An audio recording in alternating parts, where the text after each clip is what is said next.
नमस्कार, alternate media में एक बार आपका फिर से स्वागत है। हमारे साथ है एज यूजुअल डॉक्टर गौरव प्रधान जी। सर आपका बहुत नमस्ते। बहुत स्वागत नमस्ते है। मैम। नमस्ते सर।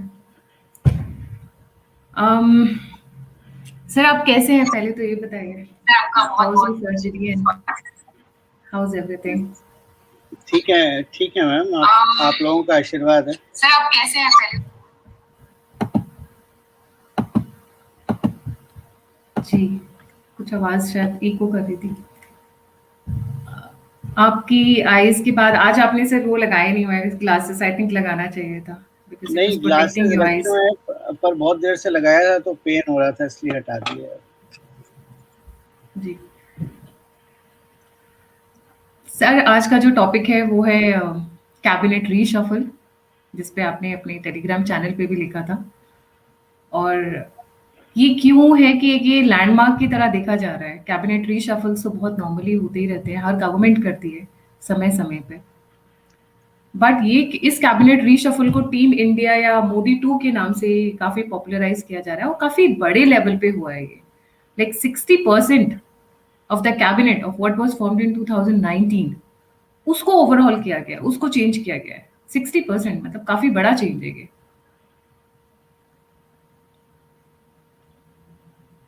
मैम, क्या है कि भारत के इतिहास में, भारत के राजनीतिक इतिहास में पहली बार ऐसा हुआ है कि एक कैबिनेट बनी जो लगभग, जिसमें सबको रिप्रेजेंटेशन मिला है। Almost like 26-27 state directly represented हैं।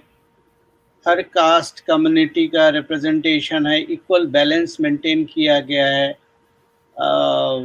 ज़मीन से जुड़े हुए नेता भी हैं और प्रोसेस ड्रिवन नेता भी हैं। तो कुछ मंत्रालय जो प्रोसेस ड्रिवन मंत्रालय हैं, तो वहाँ पर ऐसे लोग रखे गए हैं जिनको जो हाईली क्वालिफाइड हैं from the point of view of experience. और जहाँ पर जो मंत्रालय ज़मीन से जुड़े हुए हैं, जहाँ पर जन भागीदारी ज़रूरी है, वहाँ पर ऐसे लोग रखे गए हैं जो कि मास लीडर हैं। कास्ट इक्वेशन जो है वो भी अच्छे से मैनेज हुई है। तो देखा जाए ओवरऑल भारत के इतिहास में पहली बार ऐसा हुआ है कि मंत्रालय में मंत्रियों का अपॉइंटमेंट कुछ हद तक मेरिट पे हुआ है, रादर देन ये इस हिसाब से कि कौन सी लॉबी हावी है या कौन से पत्रकार किसको रिकमेंड कर रहे हैं या लॉबी रिकमेंड कर रही है। तो मेरे ख्याल से उस हिसाब से देखा जाए तो अच्छा है। दूसरी बात जो बहुत इम्पोर्टेंट समझने की है, और अनफॉर्चुनेटली इस पे कोई बुद्धिजीवी भी ध्यान नहीं देता है। 2014 में जब मोदी जी प्रधानमंत्री बने थे, तो मोदी जी को प्रधानमंत्री बनाया था उन एमपी ने जो कि चुन के संसद में पहुंचे थे। और 2019 में मोदी ने कौन से लोग चुन के संसद में आए वो डिसाइड करा था। ये बहुत बड़ा शिफ्ट है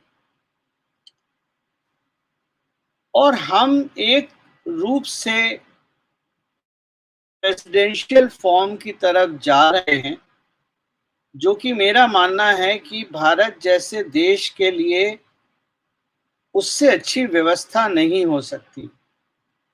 क्योंकि पिछले 70 सालों में जिस चीज ने हमें सबसे ज्यादा नुकसान पहुंचाया है वो है जरूरत से ज्यादा अनडिसिप्लिन्ड डेमोक्रेसी ने। डेमोक्रेसी अपने आप में अच्छी चीज है, होनी चाहिए, लेकिन डेमोक्रेसी के भी एक सीमा होती है, एक दायरा होता है। या कहें तो democracy without discipline is a disaster. तो इसीलिए इसको मोदी 2.0 बोला जाता है। अब मैं 2.0 या 1.0 में नहीं जाता, मैं केवल ये देखता हूँ कि एक बहुत बड़ा टेक्टोनिक शिफ्ट है गवर्नेंस स्ट्रक्चर में, भारत के गवर्नेंस स्ट्रक्चर में, जिसकी ज़रूरत शायद आज़ादी के टाइम पे थी। सरदार पटेल शायद ये करना चाहते थे, लेकिन उन्हें मौका नहीं मिल पाया, और इसकी ज़रूरत आवाज़ पूरी हो रही है तो अच्छी बात है।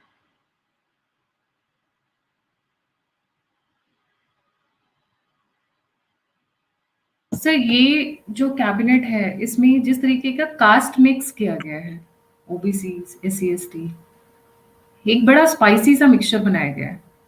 तो इसको will it be narrow mindedness? मैं कहूँ कि अभी आने वाली इलेक्शंस है, जैसे स्टेट इलेक्शंस, हमारा हो गया, यूपी आने वाला है, उत्तराखंड आने वाला है, गुजरात भी आने वाला है कुछ टाइम में। तो उसको ध्यान में रखते हुए किया गया है, क्योंकि पाटीदार समाज से लिए गए हैं और भी कई सारी कम्युनिटीज को, specially with respect to elections, दिखाई देता है कि ये इलेक्शंस को ध्यान में रख के बनाया गया है। मैम, कास्ट इक्वेशन देखो, क्या है कि भारत में आज भी कास्ट बहुत हावी है, खास तौर से जो नॉर्थ इंडिया के स्टेट हैं। और एक चीज भारत में आपने नोटिस करी होगी, और जिसकी वजह से मैं हिंदू मुस्लिम पे ज्यादा नहीं बोलता हूँ, वो ये कारण है कि भारत में आज भी रीजनलिज्म का बोलबाला है। कास्ट के साथ रीजनलिज्म का बहुत बोलबाला है। मतलब ठीक है, अच्छी बात है, कास्ट वगैरह सारे फैक्टर लेके बैलेंस करके एक कैबिनेट बनाई गई है, लेकिन शायद मेरा जैसा इंसान उस दिन बहुत खुश होगा जिस दिन भारत में मंत्रियों का अपॉइंटमेंट कास्ट या रिलीजन या रीजन देख के ना होके 100% मेरिट बेस्ड होगा, क्योंकि देश को उसकी जरूरत है। पर वो दिन भी आएगा, मैं ऑप्टिमिस्टिक हूँ, वो दिन भी आएगा 10 साल, 15 साल, 20 साल बाद वो दिन भी आएगा। हम भी वैसे भी डेवलपमेंट पॉलिटिक्स की तरफ ही मूव कर रहे हैं, तो समय लगता है चीज़ों को बदलने में, ओवरनाइट तो नहीं बदल सकती। मोदी अकेले नहीं बदल सकते, मोदी के बाद कौन आएगा पता नहीं, चीज़ें बदलेंगी। जी सर, कुछ मिनिस्टर्स जिनको हटाया गया है और उनके बारे में काफ़ी चर्चा है, जैसे स्पेशली हेल्थ मिनिस्टर के बारे में कहा जाता है कि उन्हें स्केप गोट बनाया गया, बल्कि उन्होंने काम अच्छा किया था कोरोना के टाइम पे। देखो मैम, क्या होता है कि राजनीति में जो चीज़ हमें दिखती है वो मीडिया के लिए होती है और सोशल मीडिया के लिए होती है। जैसे हम कल से देख रहे हैं, बहुत से कमेंट मैंने पढ़े भी फेसबुक पे, ट्विटर पे। ट्विटर तो मैं लॉगिन नहीं करता हूँ, खैर मेरे पास है भी नहीं। पर फेसबुक पे मैंने देखे, कुछ क्लिप्स देखी मीडिया की। मैं आपको एक चीज बता सकता हूँ कि जो मंत्री हटाए गए हैं, मतलब जो टॉप 4, 5, 6 मंत्री हटाए गए हैं, उनके बारे में जो डिस्कशन सोशल मीडिया पे है या न्यूज़ में है, इलेक्ट्रॉनिक मीडिया में है, जो कारण बताए गए हैं, उनमें से एक भी कारण ऐसा नहीं है जिसकी वजह से उनको हटाया गया है। उनको हटाने के पीछे रीजन बहुत हैं। उदाहरण के तौर पे लोगों को लगता है रविशंकर प्रसाद को, खैर मेरा तो उनसे 36 का आंकड़ा है। मैं तो मतलब हमेशा बोलता हूँ, एज ए कानून मंत्री he was slow but fine, मतलब कोई बुराई नहीं थी। और बहुत बड़ा योगदान है राम मंदिर में उनका, जो किसी को नहीं भूलना चाहिए। लेकिन एज ए आईटी मिनिस्टर, और क्योंकि आईटी मेरा डोमेन रहा है 30 साल, शायद रविशंकर प्रसाद से ज़्यादा अच्छा आईटी मैं जानता हूँ। इसलिए मैं केवल आईटी बेस्ड जो मेरे उनसे डिफरेंस है वर्किंग पे या पॉलिसी पे, वो आईटी में है। मैं कानून में उन पे कभी क्वेश्चन नहीं करा, क्योंकि कानून मेरा एरिया नहीं है, लॉ मेरा एरिया नहीं है, मुझे लॉ की एबीसीडी नहीं पता। तो मैं उस पर कमेंट नहीं कर सकता, लेकिन आईटी मेरा एरिया है। लेकिन जैसे लोगों को लगता है कि उनको ट्विटर की कंट्रोवर्सीज की वजह से हटाया गया, या जो सोशल मीडिया कंपनीज की रस्साकशी हो रही है उसकी वजह से हटाया गया, तो वो बात गलत है। उनको हटाने के पीछे चीफ जस्टिस ऑफ इंडिया से रिलेटेड एक इशू है, जो बहुत भयंकर इशू है। ये पर्दे पे कभी नहीं आया है, ना आएगा।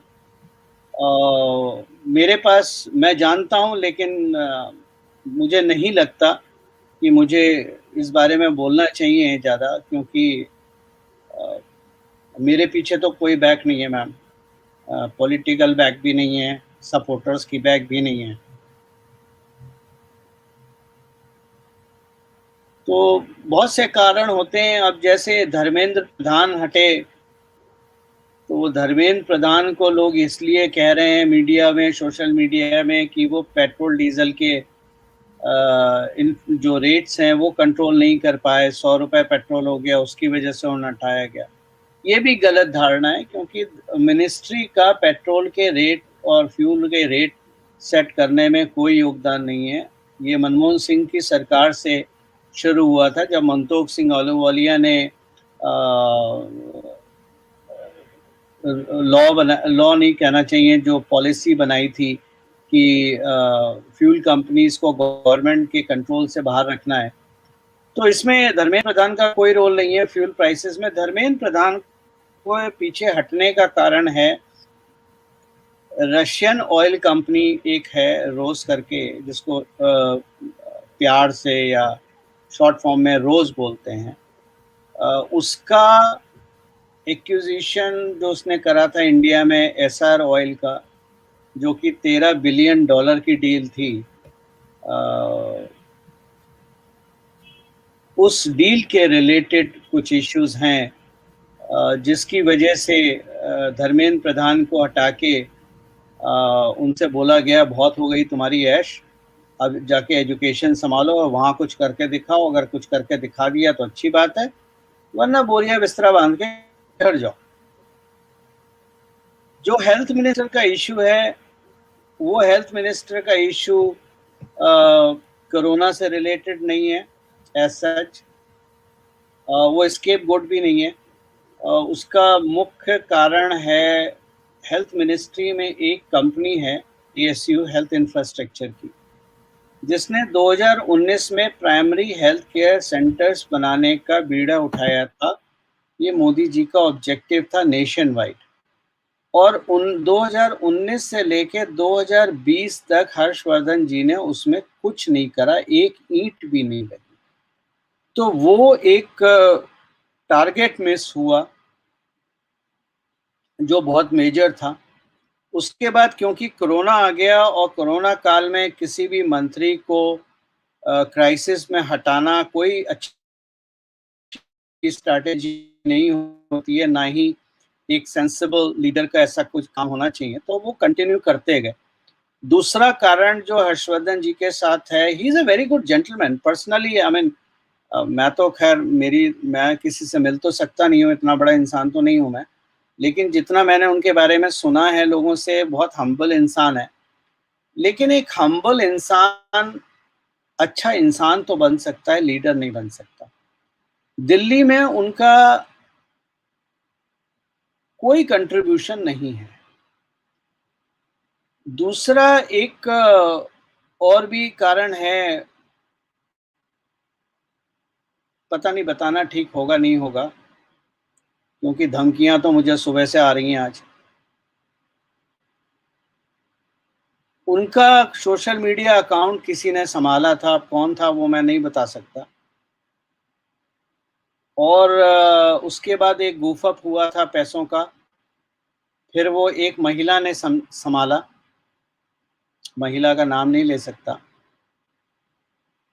महिला ने कोरोना काल में पीपीई किट और मास्क की बहुत जबरदस्त, क्या कहना चाहिए, स्कैम वर्ड तो ठीक नहीं होगा, लेकिन घपला करा। तो मल्टीपल रीजन रहे हैं। और दूसरा, हर्षवर्धन जी का जो आईएमए को सपोर्ट था और आयुर्वेद के अगेंस्ट था, वो शायद लीडरशिप के जहन में ठीक से नहीं उतरा, क्योंकि जब हम भारत को मजबूत बनाने की बात करते हैं, जब हम भारत को आत्मनिर्भर बनाने की बात करते हैं, तो हमें योग हो, आयुर्वेद हो, उसको हम डिस्क्रेडिट नहीं कर सकते, क्योंकि आज भी मैं भी मानता हूँ एलोपैथी बहुत इम्पोर्टेंट मेडिकल फील्ड है, मेडिकल स्ट्रीम है। लेकिन एलोपैथी में आदमी तब जाता है जब उसे बीमारी का भय होता है, और आयुर्वेद में इंसान तब जाता है जब वो विश्वास होता है। दोनों में बहुत बड़ा फर्क है। आयुर्वेद एक विश्वास भरी भरी हुई सोच है, और जो एलोपैथ है वो एक भय का फैक्टर है। तो हर्षवर्धन जी क्योंकि डॉक्टर हैं, अच्छे डॉक्टर हैं, और पूर्ण जीवन उनका एलोपैथी में रहा है, तो मैं समझ सकता हूँ कि जो डॉक्टर एलोपैथी में पूरा जीवन निकाल दे वो आयुर्वेद को तो कभी इंडोर्स करेगा नहीं। लेकिन शायद उनको वहाँ पर एक बैलेंस अप्रोच लेनी चाहिए थी, जो उन्होंने नहीं ली। फिर उनका जो इंक्लिनेशन टुवर्ड फाइजर था, फार्मा लॉबी की तरफ था, वो भी शायद एक फैक्टर है उनके जाने में। और जहाँ तक हेल्थ मिनिस्ट्री की बात है, एक चीज़ लोग को समझना चाहिए कि डोमेन एक्सपर्टी हो अगर किसी को है मिनिस्ट्री की, तो बहुत अच्छी बात है, उसमें कोई बुराई नहीं है, वो एक एडिशनल इम्पोर्टेंट फैक्टर हो जाता है। लेकिन ये कहना कि डिग्री आईआईटी की हो और वॉल्टन का एमबीए हो और हार्वर्ड का एमबीए हो, तभी आप भारत जैसे राष्ट्र में एक अच्छे मंत्री बन सकते हैं, आपकी इंग्लिश अच्छी हो, तो मेरे ख्याल से इससे बड़ा मूर्खतापूर्ण तर्क कोई हो ही नहीं सकता। तो ये मेरा स्टैंड है हर्षवर्धन जी के बारे में। इससे आगे शायद बोलना मेरे लिए उचित नहीं होगा। जी। सर, नितिन गडकरी के बारे में बहुत कवायतें थी, फिर भी उन्हें रखा गया। नितिन गडकरी जी एक, सबको पता है कि वो उनके आगे फ्यूचर स्ट्रैटेजी क्या है, वो क्या चाहते हैं, फिर भी उन्हें रखा गया। देखिए कई बार क्या होता है कि अगर किसी चिड़िया को उड़ने से रोकना है, तो आपके पास दो ऑप्शन है, बंदूक से गोली मारिए, चिड़िया को मार दीजिए। दूसरा ऑप्शन ये होता है कि उसके थोड़े से पर कतर दीजिए। नारायण राणे का भाजपा में आना और मंत्री बनना इम्पोर्टेंट नहीं है। नारायण राणे का जो सबसे बड़ा इम्पोर्टेंस है वो ये है कि महाराष्ट्र की मराठा पॉलिटिक्स को मजबूत करना। एक बात समझिए, there is a difference between Marathi politics and Maratha politics. Maratha politics Chhatrapati Shivaji Maharaj वाली पॉलिटिक्स है, उनके क्लैन से निकली हुई है।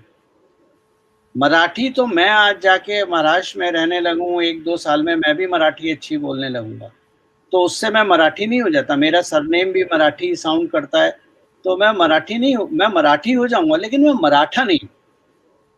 ठीक है ना? जैसे अब उद्धव ठाकरे हैं, आपके नितिन गडकरी हैं, प्रकाश जावड़ेकर हैं, ये मराठी हैं, लेकिन ये मराठा नहीं है। तो अगर मराठी अस्मिता को चैलेंज करना है, तो आपको मराठा पॉलिटिक्स चाहिए। राणे के आने से सबसे बड़ा ये हुआ कि राणे, अगर शरद पवार डॉन है, तो राणे इक्वल डॉन है। पूरी कोंकण बेल्ट उनकी है। ठीक है, तो जमीन की बात हो, कृषि की बात हो, वोटर की बात हो, मास लीडर की बात हो, जैसे शरद पवार हैं वैसे ही राणे हैं। तो यहाँ पर महाराष्ट्र में जरूरत ये थी कि हमें मराठा को काउंटर करना है, तो मराठा को काउंटर करने के लिए, मराठा को काउंटर मतलब शरद पवार, तो आप राणे को आगे लेके आ। बहुत सारे लोगों को जानकारी नहीं होगी क्योंकि ज्यादातर मीडिया और सोशल मीडिया का जन्म पिछले 4-5 साल में ही हुआ है, लोगों को इतिहास का नहीं पता। लेकिन आपको जान के ताज्जुब होगा कि बाला साहब ठाकरे, स्वर्गीय आदरणीय बाला साहब ठाकरे जी, उद्धव ठाकरे को कभी सीएम देखना नहीं चाहते थे। वो चाहते थे राणे जो हैं वो शिवसेना के सीएम बने। तो नितिन गडकरी जी के विंग्स क्लिप कर दिए गए हैं। शिपिंग मंत्रालय भी उनसे लेके दूसरे मंत्री को दे दिया गया है।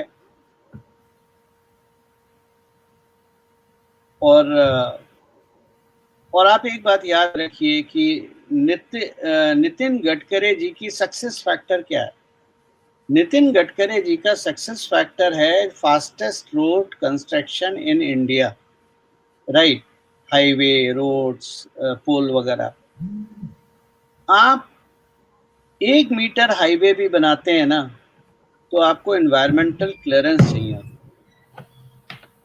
अगर आपके पास एनवायरमेंटल क्लियरेंस नहीं है तो आप कितने भी बड़े तोपची नेता क्यों ना हो, आप हाईवे नहीं बना सकते, आप पुल नहीं बना सकते, आप रोड नहीं बना सकते। लोगों को याद नहीं होगा कि यूपीए काल में एनवायरमेंट मिनिस्टर का नाम था जयंती नटराजन।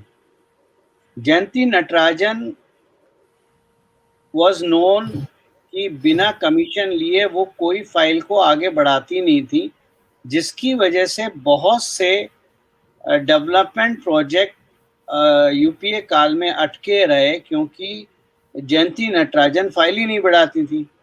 अब सवाल ये उठता है कि जयंती नटराजन के खिलाफ सोनिया गांधी ने कार्रवाई क्यों नहीं करी, या यूं कहें प्रधानमंत्री सोनिया गांधी ने कार्रवाई क्यों नहीं करी? तो आदरणीय प्रधानमंत्री सोनिया गांधी ने कार्रवाई इसलिए नहीं करी क्योंकि जयंती नटराजन वो इंसान हैं जो राजीव गांधी की हत्या से 1 मिनट पहले तक राजीव गांधी जी के साथ थी, और बम फटने से 1 मिनट पहले ही वो राजीव गांधी से दूर हो गई थी। और मैंने इसको कई बार कहा है, जयंती नटराजन को उल्टा लटका दो, राजीव गांधी हत्या की एक एक कड़ी सामने आ जाएगी। तो इस कारण, क्योंकि वो बहुत ज्यादा जानती हैं, तो इस कारण उनको मंत्रालय से नहीं हटाया। अब क्या हुआ कि जब आपने प्रकाश जावड़ेकर को हटाया तो सबसे पहले जो मराठी आपस में, नितिन गडकरी और प्रकाश जावड़ेकर मराठा नहीं है, मराठी है, ठीक है? तो वो मराठी जुगलबंदी चल रही थी, आपने वो जुगलबंदी तोड़, ठीक है? अब आपने एनवायरमेंट मिनिस्टर किसी और को बनाया। प्रकाश जावड़ेकर को हटाने के पीछे, और मैं सोशल मीडिया में सभी जानते हैं प्रकाश जावड़ेकर और रविशंकर प्रसाद सबसे निकम्मे मंत्री, लेकिन प्रकाश जावड़ेकर की एक बहुत अच्छी अच्छाई भी है। वो अच्छाई देखो क्या है, उनके पास 2 मंत्रालय थे, आईएनबी मिनिस्टर और एनवायरमेंट मिनिस्टर। तो पहले तो नोएडा बर्ड सेंचुरी को क्लियर करना एनवायरमेंटल इश्यूज में प्रकाश जावड़ेकर की पिछली सरकार में बहुत बड़ी उपलब्धि थी। दूसरी उपलब्धि उनकी ये थी कि उन्होंने जो इंफ्रास्ट्रक्चर प्रोजेक्ट हैं उसमें एनवायरमेंटल क्लियरेंस को कभी हर्डल बनने नहीं दिया, और उसको समय रहते सिंक्रोनाइज्ड वे में जो और इंफ्रास्ट्रक्चर मंत्रालय हैं उनके साथ सिंक्रोनाइज टाइम में उसको रिजॉल्व करा ताकि इंफ्रास्ट्रक्चर प्रोजेक्ट ना रुकें। निकम्मापन कहाँ है? वो है आईबी मिनिस्ट्री में, जहां उनमें एग्रेशन होना चाहिए था और उनको मीडिया को या जो काउंटर नैरेटिव है उसको उसमें बहुत एग्रेसिव होना चाहिए था, तो उनका चलता हुआ एटीट्यूड वहां पर काम नहीं आया। और प्रकाश जावड़ेकर वो इंसान है जो सबके गले में हाथ डाल के घूम सकते हैं, ठीक है ना?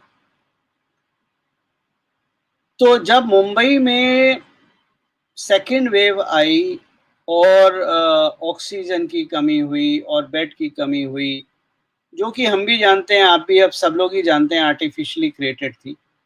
प्रकाश जावड़ेकर ने उस टाइम मीडिया में कोई रोल प्ले नहीं करा जो उन्हें करना चाहिए था। फेक न्यूज़ बढ़ रही थी, वो कंट्रोल नहीं कर पा रहे थे। अब मोदी जी एक-एक चीज़ तो नहीं बताएँगे ना कि भाई इसको बंद कर दो, इसको शुरू कर दो। You need to display your leadership quality. देखो, a leader is not identified when the ship sails in a calm water. A leadership is only tested when the ship is in the rough water. Right, तो वहां Prakash Javadekar fail हो गए, इसलिए उन्हें बाहर का रास्ता दिखाया।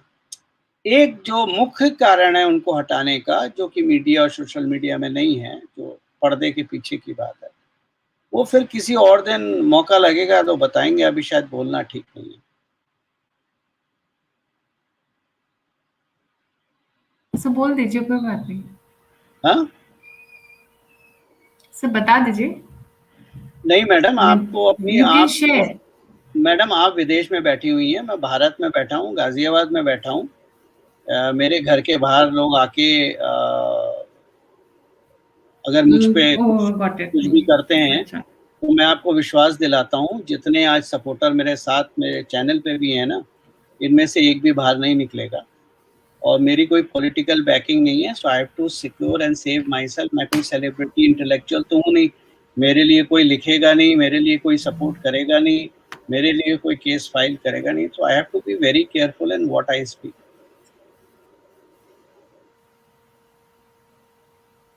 जी सर, निर्मला सीतारमन के बारे में कहा जा रहा है कि उन्होंने सिंगल हैंडेडली इकोनॉमी में बहुत मेसअप किया। नेहरूवियन सोशलिस्ट इकोनॉमी को फॉलो करते हुए अ, उन्होंने इतना मेसअप किया कि फिर भी उसके बावजूद भी उन्हें हटाया नहीं गया। निर्मला सीतारमन ने हाँ क्या बस। मैसअप करा, मेरे को तो आज तक यही समझ में नहीं आया। जो लोग कह रहे हैं, सर कहा कौन जा कह रहा है, कौन कह रहा है निर्मला सीतारमन के बारे में? वही लोग कह रहे हैं ना जो स्वामी को फॉलो करते हैं, क्योंकि जी स्वामी से बड़ा इकोनॉमिस्ट तो इस देश में तो छोड़िए, इस धरती पे मानव इतिहास में आज तक जन्म नहीं लिया है। तो उनसे ज्यादा ज्ञानी इकोनॉमिस्ट तो कोई है नहीं, जो कि जब खुद चंद्रशेखर सरकार में कॉमर्स मिनिस्टर थे, तो भारत का सोना, भारत का गोल्ड को प्लेज करना पड़ा, गिरवी रखना पड़ा, ताकि हम तेल खरीद सकें अगले 3 दिन, 4 दिन, 7 दिन के लिए। वो ज्ञान दे रहे हैं। तो जो निर्मला सीतारमन पे सवाल उठाए जा रहे हैं, ये उन्हीं के ग्रुप के लोग हैं। बाकी कोई भी सेंसिबल आदमी निर्मला सीतारमन पे नहीं करेगा, मेरे जैसे लोग कभी नहीं करेंगे, क्योंकि निर्मला सीतारमन अपने दिमाग से अभी, निर्मला सीतारमन का काम क्या है, पहले आप ये समझ लीजिए। निर्मला सीतारमन जी का काम ये है कि जो 10 साल की फाइनेंशियल डॉक्ट्रिन अरुण जेटली जी लिख के गए हैं, बना के गए हैं, जो ब्लूप्रिंट बना के गए हैं, उसको इम्प्लीमेंट करना। आप निर्मला सीतारमन जी के काम में कभी भी ऐसा कुछ नहीं देखेंगी जो अरुण जेटली के काम में किए हुए का काउंटर। दूसरी चीज, फाइनेंस मिनिस्ट्री, बहुत बड़ा एक चीज समझने की जरूरत है लोगों को, कि भारत के इतिहास में रिजर्व बैंक का गवर्नर और फाइनेंस मंत्री हमेशा कुछ ऐसे रहे हैं जो कि हाईली एजुकेटेड इकोनॉमिस्ट रहे हों या लॉयर्स रहे हों। मैं मोदी काल से पहले की बात कर रहा हूँ, मोदी जी को, अरुण जेटली को इंक्लूड नहीं कर रहा मैं इसमें। भारत में 5 नोबेल लॉरिएट इकोनॉमिस्ट के हैं, 5 बंगाल से हैं, लेकिन पिछले 45 साल में बंगाल को भिखारी स्टेट से बाहर नहीं निकाल पाए।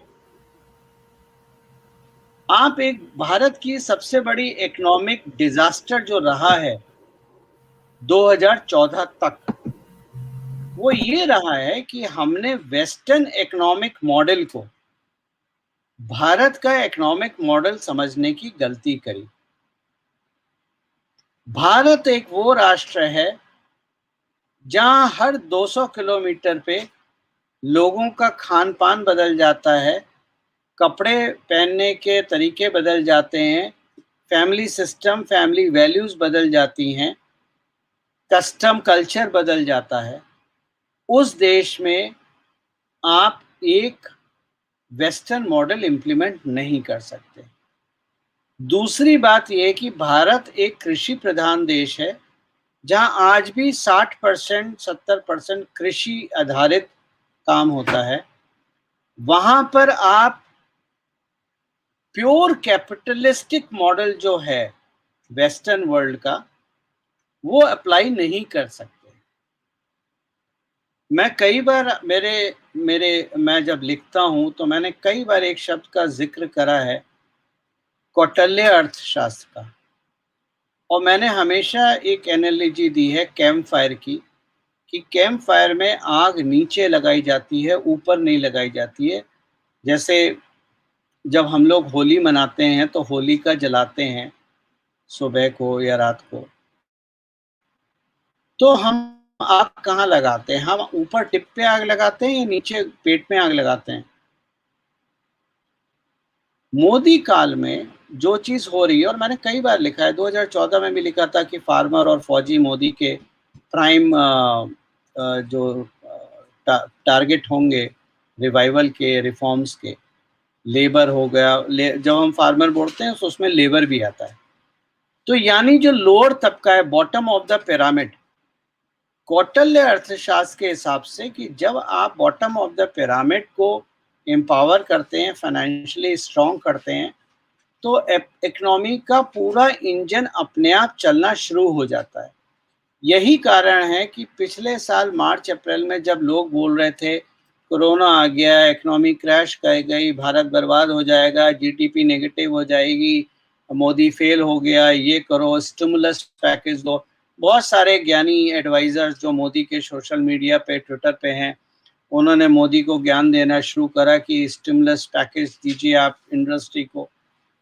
और मैंने उसमें बड़ी शांति से लोगों को बताया था कि मोदी स्टिमुलस पैकेज नहीं देंगे, एलटीसीजी जो है वो मोदी नहीं हटाएंगे, आप कुछ भी कर लीजिए।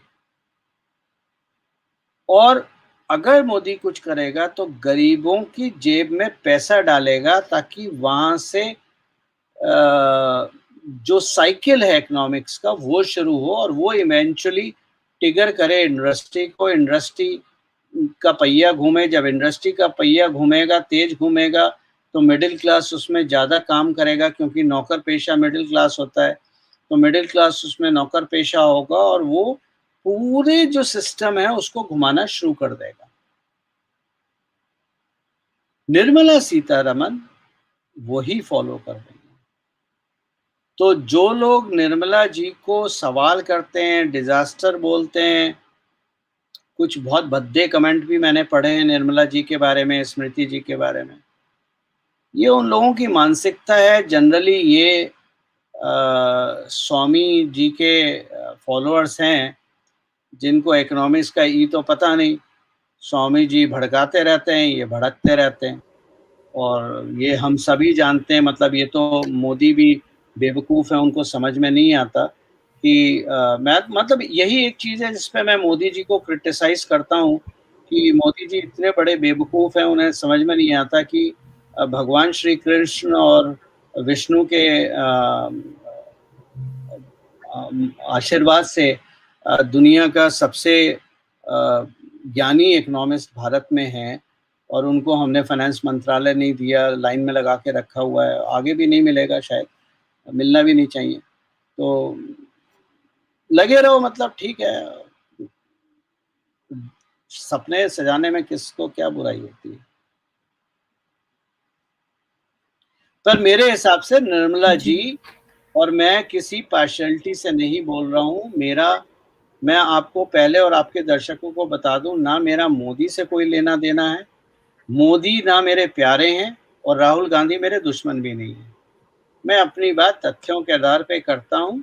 राष्ट्रीय हित में जो काम करेगा, जो भी हो, चाहे कोई पार्टी हो, कोई नेता हो, राष्ट्रीय हित और सनातन हित में जो काम करेगा उसका मैं समर्थन करूंगा। बाकी मुझे किसी चीज से कोई मतलब नहीं।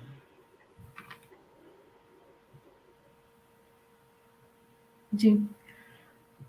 एक और नाम है जो इस वक्त बहुत हॉट टॉपिक बना हुआ है सर सोशल मीडिया में, राजीव चंद्रशेखर। राजीव चंद्रशेखर एशियन गायत्री मैम, पता है क्या है कि एशियानेट के है, एशियानेट के मालिक जो सुबह से लेकर शाम तक सिर्फ मोदी को अब्यूज करते हैं, मोदी को गालियां निकालते हैं, एक्सेप्ट फॉर ब्रेक्स जब उनके कमर्शियल चैनल पे शायद वो कुरकुरे के, पेप्सी के एड्स चलते होंगे, बाकी full time 24/7 Modi abuse, Modi ये मोदी वो, और उनको कैबिनेट में लेना थोड़ा सा अ, लोगों को डाइजेस्ट नहीं हो रहा है। मैम क्या होता है कि आपने क्रूज शिप देखा है? नहीं सर, अभी आपने तक नहीं देखा है। बड़े बड़े क्रूज शिप तो सुने होंगे ना?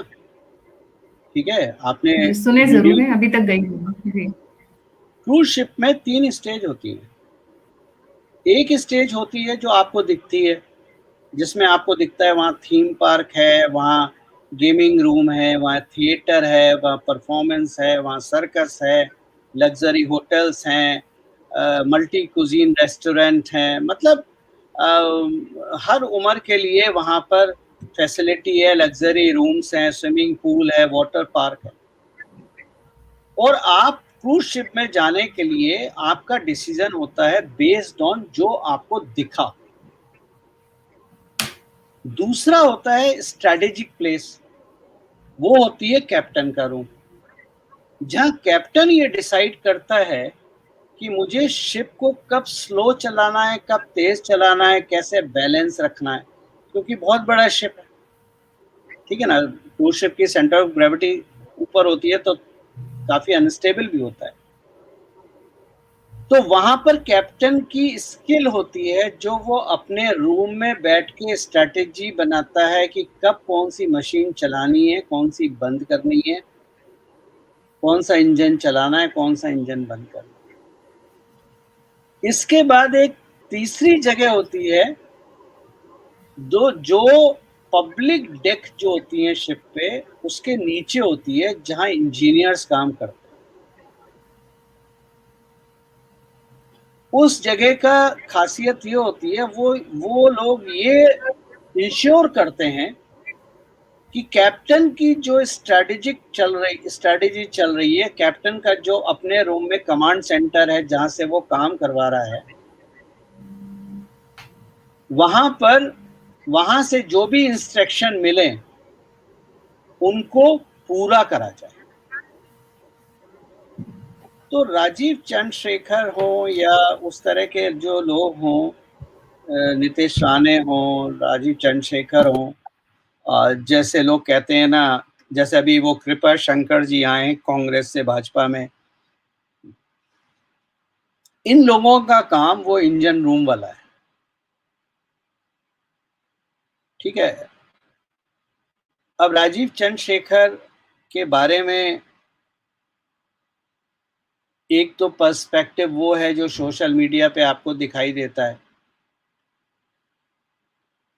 और यही कारण है मैं सोशल मीडिया और मीडिया के ज्ञान पे ज़्यादा अपना वक्त बर्बाद नहीं करता, क्योंकि इन लोगों को स्ट्रैटेजी नाम की चीज़ ना समझ में आती है, ना दिखती है, ना काबिलियत है दिखने की। एक कंपनी हुआ करती थी बीपीएल,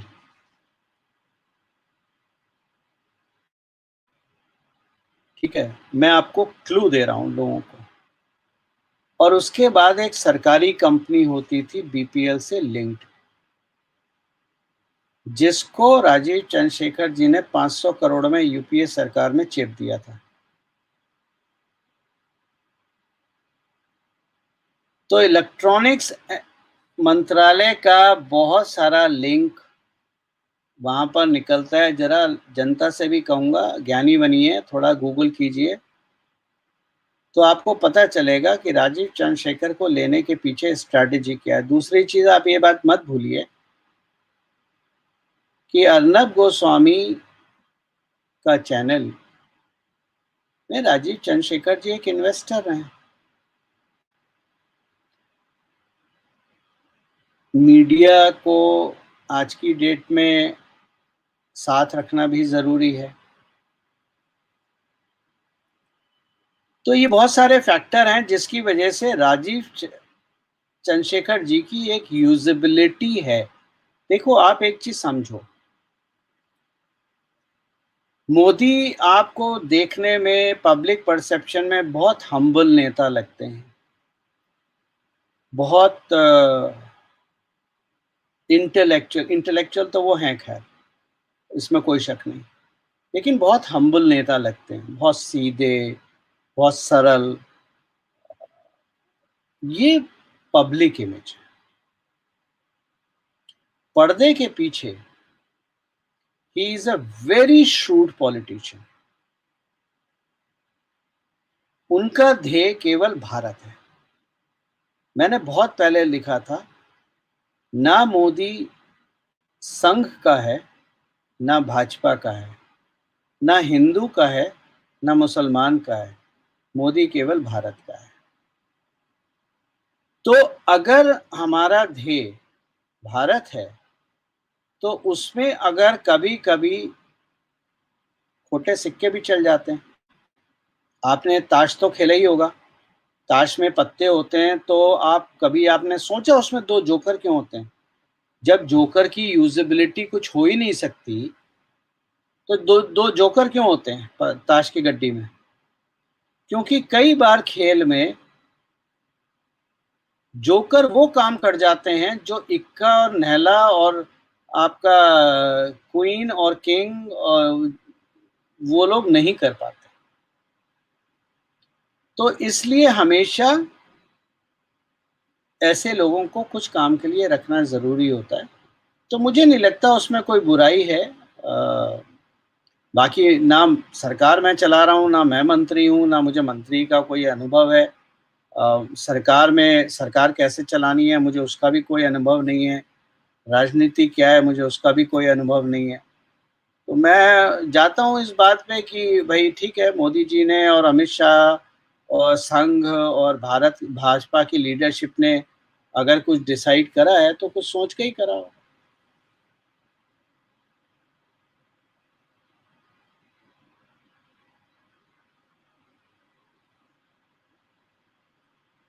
गायत्री जी। जी।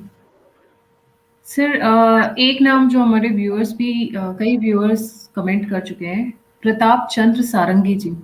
बहुत ही हम्बल बैकग्राउंड से, अ, अभी भी झोपड़ी में ही रहते हैं, ऐसा कहा माना जाता है, बट उनको हटाने के पीछे रीज़न समझ नहीं आया कि उनको क्यों हटाया गया? मैंने उसको स्टडी नहीं करा है सीरियसली, इसलिए मैं उस बारे में बात नहीं कर सकता।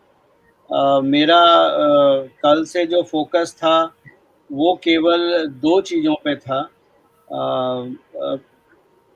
पहला, जी। मेरे पास तो खैर लिस्ट 2 दिन पहले आ गई थी, मुझे पता था कौन, मतलब मेरे मेरे मित्र हैं, उन्होंने मुझे बताया था कि कौन कौन आ रहा है। तो कुछ टॉप नाम हैं, बस वही मेरे रडार पे थे।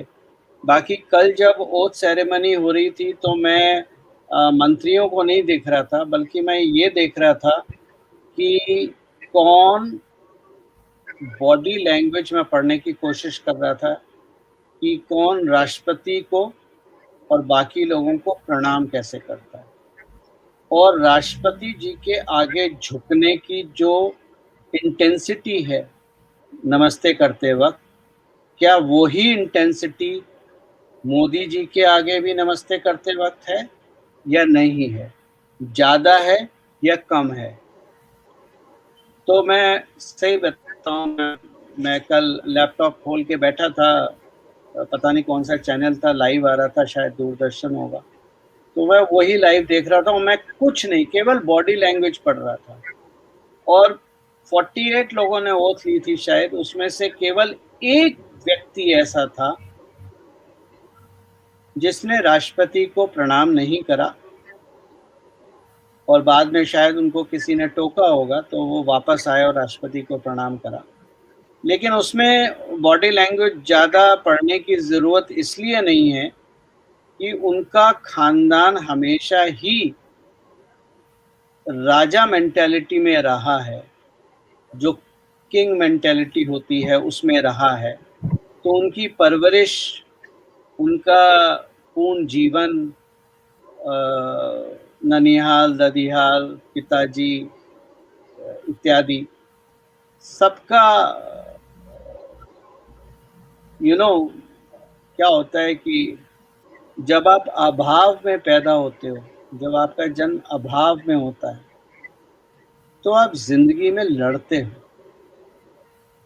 और जब आप लड़ते हो ना जिंदगी में, तो हम्बलनेस अपने आप आ जाती है। मैं अपनी लाइफ में बहुत बार फेल हुआ हूं, इसलिए मुझे किसी लग्जरी का कोई घमंड नहीं होता।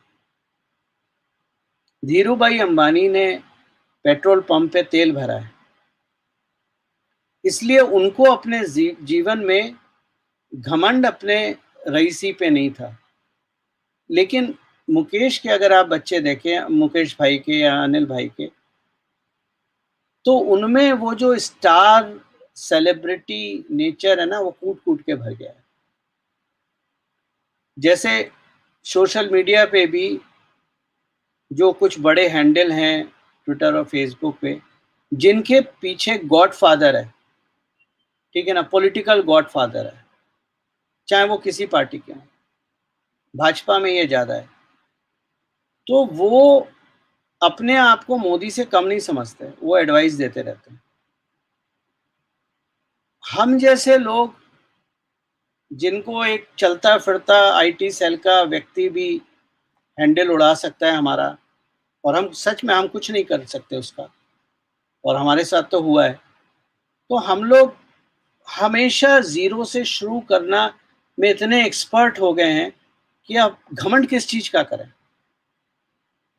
तो कल वो सेरेमनी में मैं सारी चीजें ये पढ़ रहा था, और उसके बाद जो मन में एक कोट ध्यान में आया, जो मैं हमेशा बोलता हूं और लिखता हूं, वो ये है, the man who want to lead the orchestra should put his back on the audience.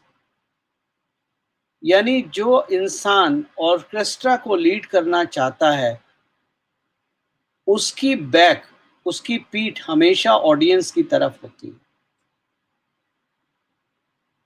तो ऑडियंस की तरफ से बहुत से पत्थर फेंके जाते हैं, ताने मारे जाते हैं, लेकिन वो अपनी, अगर उसको ऑर्केस्ट्रा को लीड करना है अच्छा, तो उसको अपनी बैक ऑडियंस की तरफ करनी पड़ेगी।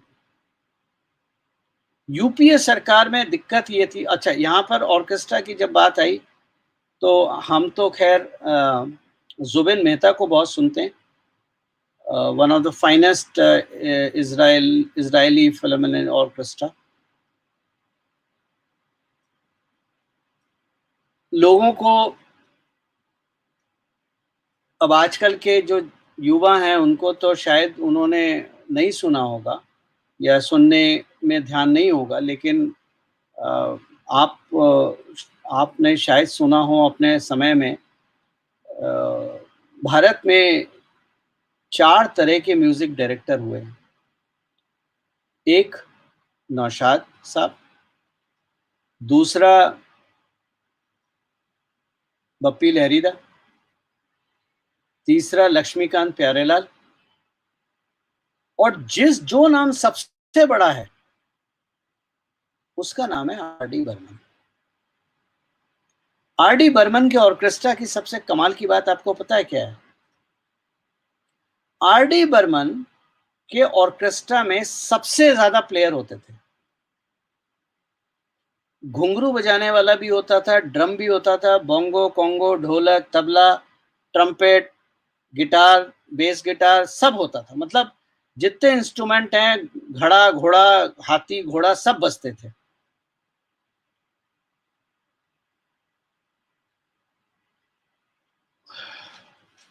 तो मोदी का भी वही है, उनको ऑर्केस्ट्रा में उन्होंने वो लोग भी लिए हैं जिनका रोल बहुत कम है और जिनका रोल बहुत ज्यादा है, लेकिन कब किसको कितना बजना है, कहाँ बजना है, कैसे बजना है और कब चुप बैठना है, ये ऑर्केस्ट्रा का कंडक्टर ही बता सकता है। यूपीए काल में दिक्कत ये हुई थी कि जो ऑर्केस्ट्रा का कंडक्टर था वो इनविजिबल था, यानी सोनिया गांधी, कोई अधर मतलब उनके पास पद नहीं था। और मनमोहन सिंह जो ऑर्केस्ट्रा लीड कर रहे थे, वो कहाँ खड़े हो जाते हैं, किसको देख के खड़े हो जाते हैं, ऑर्केस्ट्रा को देख रहे हैं, ऑडियंस को देख रहे हैं, उनको खुद ही नहीं पता होता था। और उस चक्कर में यूपीए सरकार में जबरदस्त स्कैम हुए। जब कंडक्टर अगर ऑर्केस्ट्रा को डायरेक्ट नहीं कर सकता तो सब अपनी धुन बजाते हैं, जैसे कि यूपीए सरकार में हर इंसान अपनी धुन बजा रहा था। किसी को बीजिंग, किसी मंत्री को बीजिंग में जाके सेटल होना था, तो किसी दूसरे को चाइना का काउंटर दिखता था, किसी को कुछ होता था, कोई कुछ टोन में बात करता था और वो खिचड़ी बन गई थी। तो मोदी सरकार में जो लोग कल इंडक्ट हुए और जो लोग पहले से थे, उनको अगर आप कंबाइन करके देखें तो आपको ये चीज दिखाई देगी कि वहां हर मंत्री ऑर्केस्ट्रा का एक इंस्ट्रूमेंट प्लेयर है, जो कि कब बजेगा, कितना बजेगा, कैसे बजेगा, कब रुकेगा, वो ऑर्केस्ट्रा कंडक्टर ही बता के डायरेक्शन पे होगा। तो जो कल नमस्ते करने की बॉडी लैंग्वेज थी, वो मुझे ये बता रही थी कि कौन ठुकेगा मंत्री में और कौन ऑर्केस्ट्रा में अच्छा प्लेयर बजेगा। जैसे ज्योतिरादित्य सिंधिया, बड़ी कमाल की मंत्रालय मिला है इन्हें। मैंने तो खैर सोचा था एचआरडी मिलेगा, जो मेरी जानकारी थी, लेकिन मैं गलत हो गया। उनको मिला है सिविल एविएशन। अब उनके पास जो सबसे इमीडिएट टारगेट है वो है एयर इंडिया की सेल, और एयर इंडिया की सेल कैसे होती है ये डिसाइड करेगा कि ज्योतिरादित्य सिंधिया का आगे कैरियर होगा या बोरिया बिस्तरा बांध के ग्वालियर वापस। क्योंकि आप एक चीज मत भूलिए, ज्योतिरादित्य सिंधिया को भाजपा में भेजने का और कांग्रेस के कफन में कील ठोकने का सबसे अच्छा राजनीतिक चाल, जिसे कहनी चाहिए शतरंज की चाल, दिग्विजय सिंह ने खेली थी। और मेरा ब्लॉग है, मैं चाहूंगा लोगों को जाके ब्लॉग पढ़ें तो उनको समझ में आएगा कि छोटे महाराज और बड़े महाराज की राजनीति ग्वालियर की क्या है और मध्य प्रदेश की क्या है और कैसे कांग्रेस को खत्म करा जा गया। ये आपको वहाँ समझ में आएगा, क्योंकि बहुत सारी चीज़ें जो परसेप्शन होता है, सोशल मीडिया और मीडिया परसेप्शन होता है, वो रियलिटी नहीं होती है, और उसमें जाना भी नहीं चाहिए, इसलिए मैं देखता भी नहीं।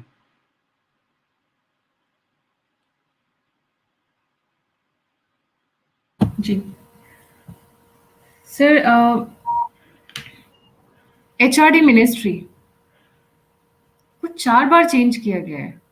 मतलब 2019 से लेके पहले स्मृति ईरानी आई, फिर कोई और आया, फिर कोई और आया। ये एचआरडी मिनिस्ट्री के साथ ही प्रॉब्लम क्यों चल रही है इतनी? This is the fourth time it has been changed. And पीछे में तो एक ऐसे सर थे, मिनिस्टर थे, जिन्होंने इतना प्राउडली कहा कि हमने कॉमा और डॉट तक चेंज नहीं किया है। विथ सो मच ऑफ मतलब क्या बोलेंगे, शोबाजी के साथ बोला उन्होंने, बल्कि जिसमें उन्हें शर्मिंदा होना चाहिए था, उसको वो बहुत प्राउडली बोल रहे थे। तो ये एचआरडी मिनिस्ट्री के साथ क्यों इतना प्रॉब्लम है? और we are not able to find the right kind of a person for that post. Ma'am, यहाँ 2 चीज़ें समझने की ज़रूरत है। शायद आप ही के चैनल पे मैंने बोला था कि एचआरडी मिनिस्ट्री से जो आप उम्मीद रखते हैं या जो आप करवाना चाहते हैं, जो लोग चाहते हैं, जो हम लोग चाहते हैं एचआरडी मिनिस्ट्री में हो, वो 15 से 20 साल का साइकिल है। क्योंकि जब तक आप सिस्टम में बदलाव नहीं कर देते, और सिस्टम का मतलब होता है teachers, professors, vice chancellors, principals इत्यादि, जब तक आप वहां से लाल सलाम को नहीं निकाल देते, तब तक पाठ्यक्रम बदलने में कोई अक्लमंदी नहीं होती। क्योंकि पाठ्यक्रम बदलने से कुछ नहीं होगा। अगर आपके सिपाही को सही से बंदूक चलानी ही नहीं आती है, तो मैं उसके हाथ में AK-47 दे दूं या 303 राइफल दे दूं, क्या फर्क पड़ता है? वो तो गधा है, गधा ही रहेगा।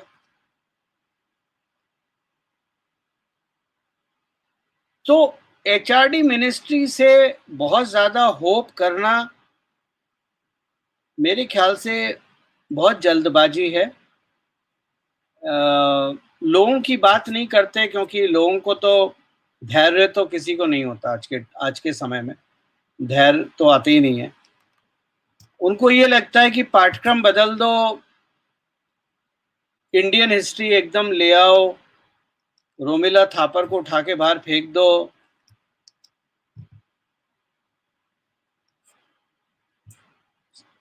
एजुकेशन सही हो जाएगी।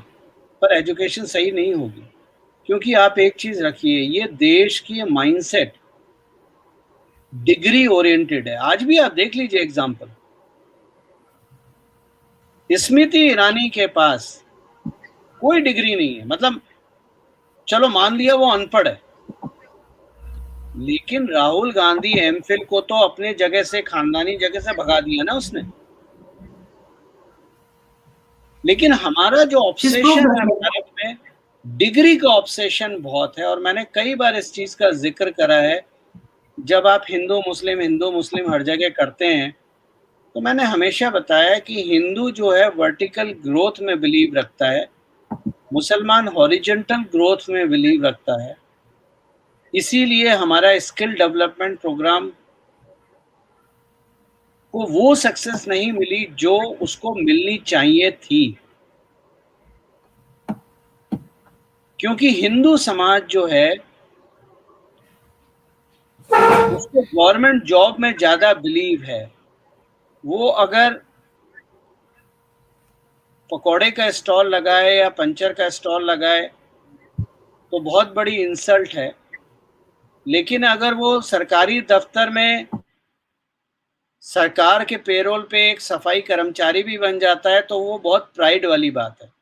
तो बेसिकली जो चीज़ है वो गवर्नमेंट जॉब्स की तरफ आप देख लीजिए, यूपी बिहार खास तौर से सबको IAS IPS बनना है। इंटरप्रेनर्स कहाँ हैं?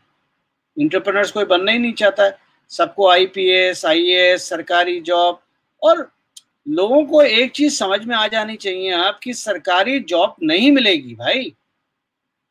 आने वाले समय में सरकारी जॉब्स और कम होंगी, और इसमें कोई सरकार का दोष नहीं है, ये समय की मांग है। ये नए युग में जो जरूरतें हैं उसके हिसाब से सिस्टम ढल रहा है।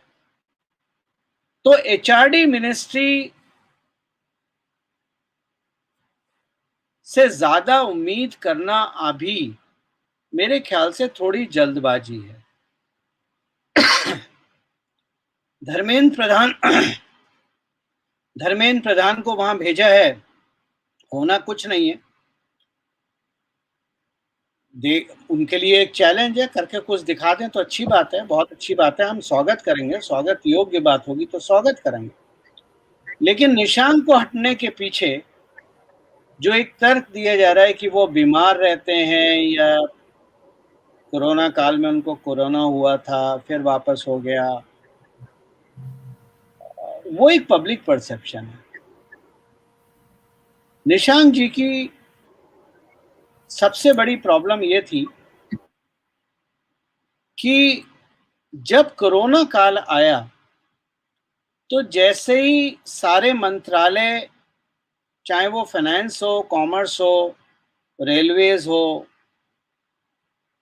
और जो ट्रांसपोर्टेशन के हैं, इंफ्रास्ट्रक्चर के हैं, उन्होंने अपने आप को समय रहते कोरोना काल की चैलेंजेस को फेस करने के लिए अपने आप को ढाल लिया था, या यूं कहें तो पॉलिसी और डिजाइन और ब्लूप्रिंट तैयार हो गया था कि अगले 6 महीने, साल, 1.5 साल हमें कैसे बिजनेस आगे चलाना है।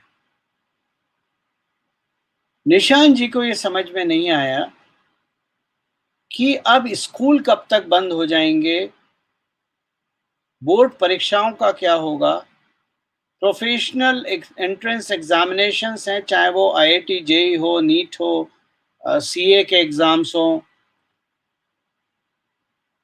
उनको कोरोना चैलेंज में रहते हुए उनको कैसे कंडक्ट करना है उसका ऑपरेशनल प्लान नहीं बनाया। और यहाँ बहाने का बहाना मत बनाइए, क्योंकि बहुत से ऐसे मंत्री हैं जो बीमार रह के अस्पताल के बेड से भी जिन्होंने काम करा है। सबसे अच्छा एग्जाम्पल जिसका मुझे हमेशा गर्व रहता है वो है मनोहर पार्रिकर जी, जो ऑक्सीजन सपोर्ट पे, ब्रीदिंग सपोर्ट पे भी अपनी विधानसभा में 2 अटेंडेंट के साथ पकड़ के आए, अपना बिजनेस कंडक्ट करा, जो उनका रिस्पॉन्सिबिलिटी थी उसको पूरा करा और अंतिम घड़ी तक वो काम करते रहे। और वैसे ही अरुण जेटली जी थे, ऑपरेशन हुआ था, किडनी रिप्लेसमेंट था, इन्फेक्शस था, बहुत हाई रिस्क था, लेकिन जहां तक हो सका उन्होंने अपने हॉस्पिटल बेड हो या घर में जो बेड हो वहां से मंत्रालय चलाया, मतलब बिजनेस को रुकने नहीं दिया अपने मिनिस्ट्री को।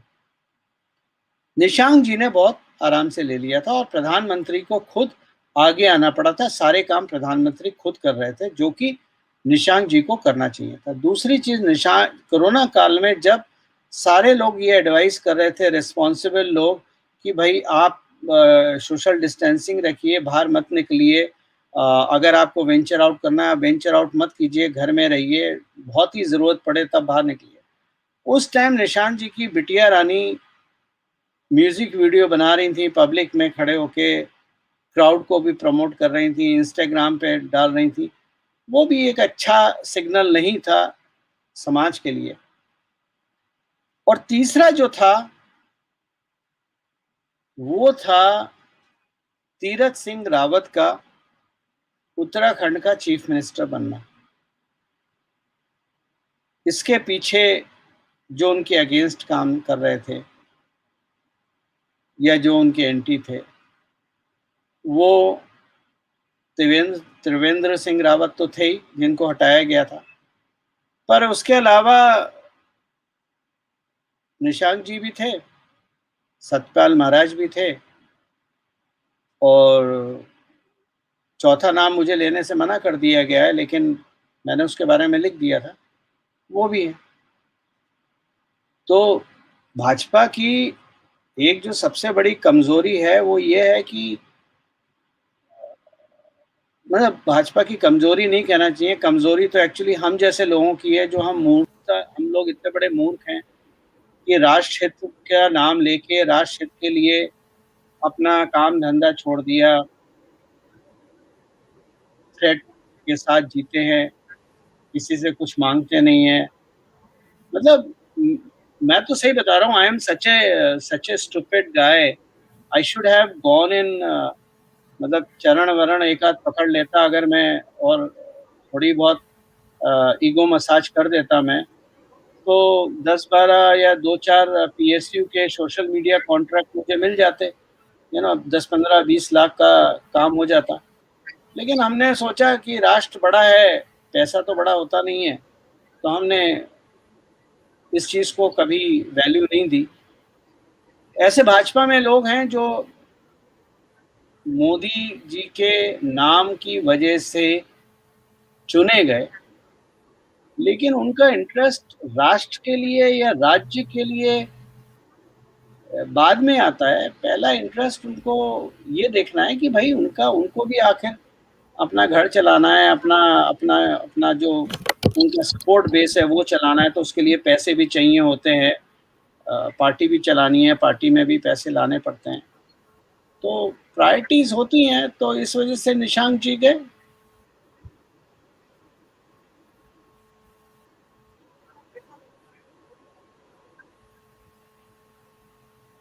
गायत्री, जी।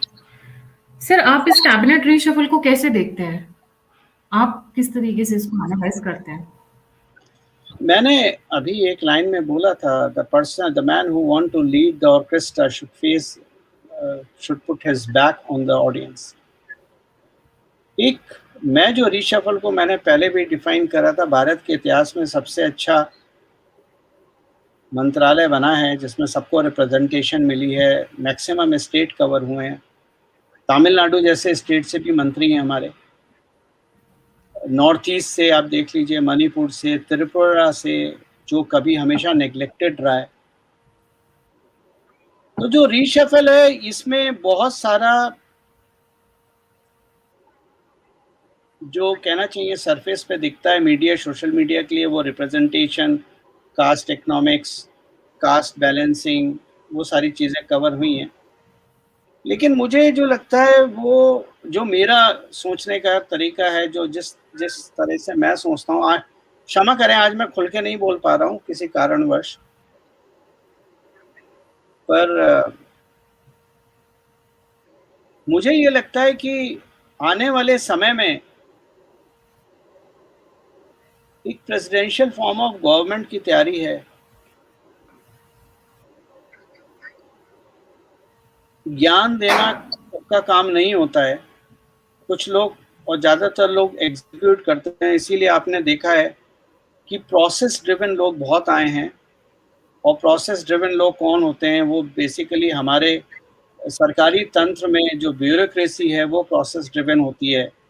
मतलब जिस ब्यूरोक्रेसी में 4 पेन इस्तेमाल होते हैं टेबल पे, हरा, लाल, नीला, काला, और जो अथॉरिटी है, चाहे वो हर हायरार्की के हिसाब से अथॉरिटी होती है, मंत्री की अथॉरिटी होती है, जॉइंट सेक्रेटरी की अथॉरिटी होती है, सेक्रेटरी की अथॉरिटी होती है, कौन किस पेन से, किस रंग से नोटिंग्स दे रहा है फाइल पे, वो डिसाइड करता है कि फाइल का मूवमेंट क्या होगा।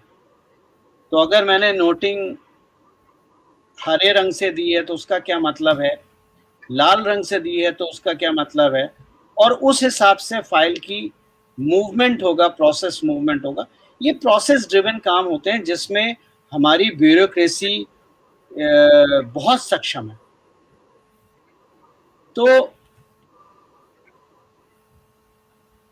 गवर्नमेंट ऑब्जेक्टिव या पॉलिटिकल ऑब्जेक्टिव और political road map leadership decide करती है, लेकिन उसकी स्ट्रैटेजी मंत्रालय लेवल पे बनती है और उसका एग्जीक्यूशन ब्यूरोक्रेसी लेवल पे होता है। तो अगर मंत्रालय लेवल पे सारे ऐसे लोग पहुंच जाएं जो अपना ज्ञान फैलाना शुरू कर दें, तो लीडरशिप की स्ट्रैटेजी और लीडरशिप का जो ऑब्जेक्टिव है वो डाइल्यूट हो जाएगा। भाई मान लीजिए मैं प्रधानमंत्री हूं और मेरा ऑब्जेक्टिव ये है कि गरीब के अकाउंट में पैसा सीधा पहुंचे बिना किसी का कमीशन काटे हुए। मैं 100 रुपए दूं तो 100 रुपए पहुंचे, ये मेरा ऑब्जेक्टिव है एज ए लीडर। इस ऑब्जेक्टिव को फुलफिल करने के लिए जो स्ट्रेटजी है, चाहे वो सॉफ्टवेयर का इस्तेमाल हो, चाहे वो बैंकिंग ट्रांजैक्शन का इस्तेमाल हो, चेक का हो, जो भी मेथड हो, उसकी स्ट्रेटजी बनेगी मंत्रालय लेवल पर। और उसके बाद वो स्ट्रेटजी को जब मंत्री जी फाइनल कर दें और जब मैं फाइनल कर दूं, उसके बाद ब्यूरोक्रेसी का काम होता है उसको इम्प्लीमेंट करना। तो जो आपने कल शपथ ग्रहण समारोह देखा या जो आपने अब मोदी जी की कैबिनेट देखी, इसमें ज्यादातर वो लोग हैं और मूलतः वो लोग हैं जो प्रोसेस ड्रिवन है। डिप्लोमेट्स हो गए, आईएएस हो गए, आईपीएस हो गए, और इनका काम है प्रोसेस को फॉलो करना। डायरेक्शन एक ही जगह से आएगी। दूसरी बात, कोई इस बारे में बात नहीं कर रहा। नए मंत्रियों का रीशफल से पहले माइंड इट, बाद में नहीं, पहले एक नए मंत्रालय का गठन होता है जिसका नाम होता है कोऑपरेशन मंत्रालय या कोऑर्डिनेशन मंत्रालय, whatever it is, ministry of coordination और कोऑपरेशन, ऐसे करके कुछ है। क्या काम है? Cooperation, cooperation. क्या काम है इसका? इसका काम है कि विभिन्न मंत्रालयों का कोऑर्डिनेट करना। तो अब विभिन्न मंत्रालयों को आप मंत्रालय टू मंत्रालय कोऑर्डिनेट करेंगे, यानी मूवमेंट जो होगा मिनिस्ट्री ऑफ कोऑपरेशन से होगा। सो अगर आपको एक मंत्रालय से दूसरे मंत्रालय, एक मंत्रालय का टास्क है which is dependent on the task of, which is dependent on the execution of ministry B, उसका अकाउंटेबिलिटी और समय पे वो कार्य पूरा हो और लीडरशिप के ऑब्जेक्टिव से मैच करता हुआ हो, ये कार्य कौन देखेगा? Ministry of cooperation. तो अब मंत्रालय में मंत्री कौन है, ये मेरे लिए इरेलेवेंट हो जाता है, क्योंकि अब तो आप मंत्रियों को हटा दीजिए, बाबू लोग काम कर देंगे आपका। अब आपको मंत्रियों की जरूरत नहीं है। इसीलिए कल मैंने लिखा था, और उस मंत्रालय का, मिनिस्ट्री ऑफ कोऑपरेशन का मंत्रालय का मंत्री जी कौन है? आदरणीय अमित शाह जी। तो अब आप मेरे को एक चीज बताइए, भारत सरकार कौन चला रहा है? भारत सरकार केवल दो लोग चला रहे हैं। भारत अमित सरकार, शाह, नरेंद्र मोदी जी। तो प्रधानमंत्री कौन है और डिप्टी प्रधानमंत्री कौन है?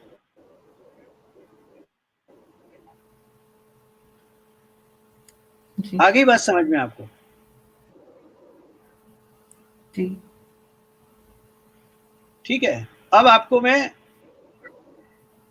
अब अगर आप देखिए, मैंने आपको शुरुआत में एक चीज समझाई, ऑर्केस्ट्रा वाली। मेरे शब्दों पे जरा ध्यान दिया कीजिए गायत्री जी, क्योंकि मैं बहुत सोच समझ के बोलता हूँ। इस सेशन से पहले कल रात सोया नहीं, सोच ही रहा था क्या बोलना है। खैर, जो सोचा था वो तो मैं नहीं बोल पा रहा हूँ, लेकिन कोशिश कर रहा हूँ आपको ज्यादा से ज्यादा बता दूं। तो एक होता है ऑर्केस्ट्रा। ऑर्केस्ट्रा एक म्यूजिक निकालता है। वो म्यूजिक, अच्छा म्यूजिक तब निकलता है जब कंडक्टर, ऑर्केस्ट्रा का कंडक्टर का बैक ऑडियंस की तरफ हो और वो हर इंस्ट्रूमेंट प्लेयर पे नजर रखे और कोऑर्डिनेट करे, तभी तो अच्छा संगीत बजेगा। और जब अच्छा संगीत बजेगा तभी आपको कठपुतली के डांस में मजा आएगा, क्योंकि अगर संगीत के साथ कठपुतलियों का डांस कोऑर्डिनेट हो गया, ठीक है, तो आपको, आप एक बात बताइए, कठपुतली के डांस में मजा आएगा नहीं आएगा देखने में? बस यही क्रक्स है। अब लोगों ने कहा, फिर मैंने उसी पोस्ट में आगे लिखा था, 2022 president Modi, prime minister Amit Shah. ये मैं आज से नहीं कह रहा हूं, ये कोई कल से नहीं कह रहा हूं, ये सबसे पहले मैंने 2016 में कहा था। जो लोग मेरे ट्विटर अकाउंट फॉलो करते थे पहले 13 से लेके, उन्होंने पढ़ा होगा कई बार। मैंने लिखा है प्रेसिडेंट मोदी। कारण, आप भारत सरकार की आज की कोई भी स्कीम उठा लीजिए, बड़ी स्कीम, और मैं लैंडमार्क स्कीम की बात कर रहा हूं या लैंडमार्क डिसीजंस की बात कर रहा हूं,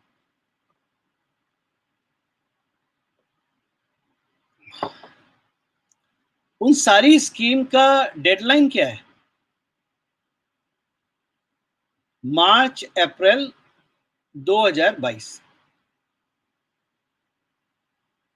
गरीबों का घर हो 2022, बिजली पहुंचे हर जगह 2022, शौचालय सारे बन जाएं 2022, इंफ्रास्ट्रक्चर तैयार हो जाए 2022, फौज पूरी तरह से तैयार रहे 2022,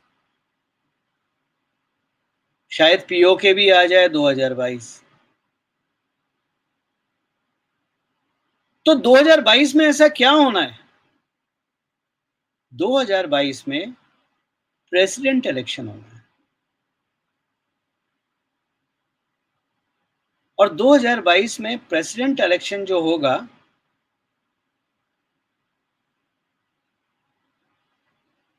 हो सकता है मोदी जी प्रेसिडेंट हो जाए,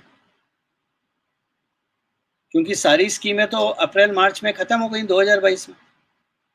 सेंट्रल विस्टा प्रोजेक्ट 2022, रिबन तो मोदी जी ही काटेंगे। नए भारत की नींव तो मोदी जी रखेंगे, और उसके बाद प्रेसिडेंट हो जाएंगे। अब सवाल एक बहुत बड़ा आता है, तो अमित शाह जी को मिनिस्ट्री ऑफ कोऑपरेशन के माध्यम से बिना पीएम बनाए पीएम की ट्रेनिंग दी जा रही है।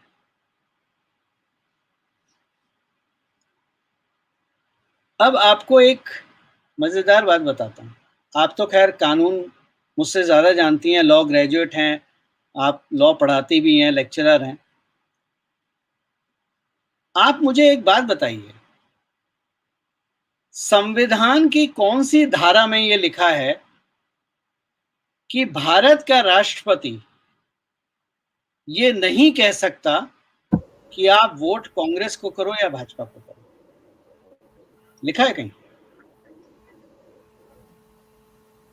संविधान में कहीं भी लिखा है कि राष्ट्रपति निष्पक्ष ही हो, या राष्ट्रपति किसी पार्टी का पक्ष ना ले?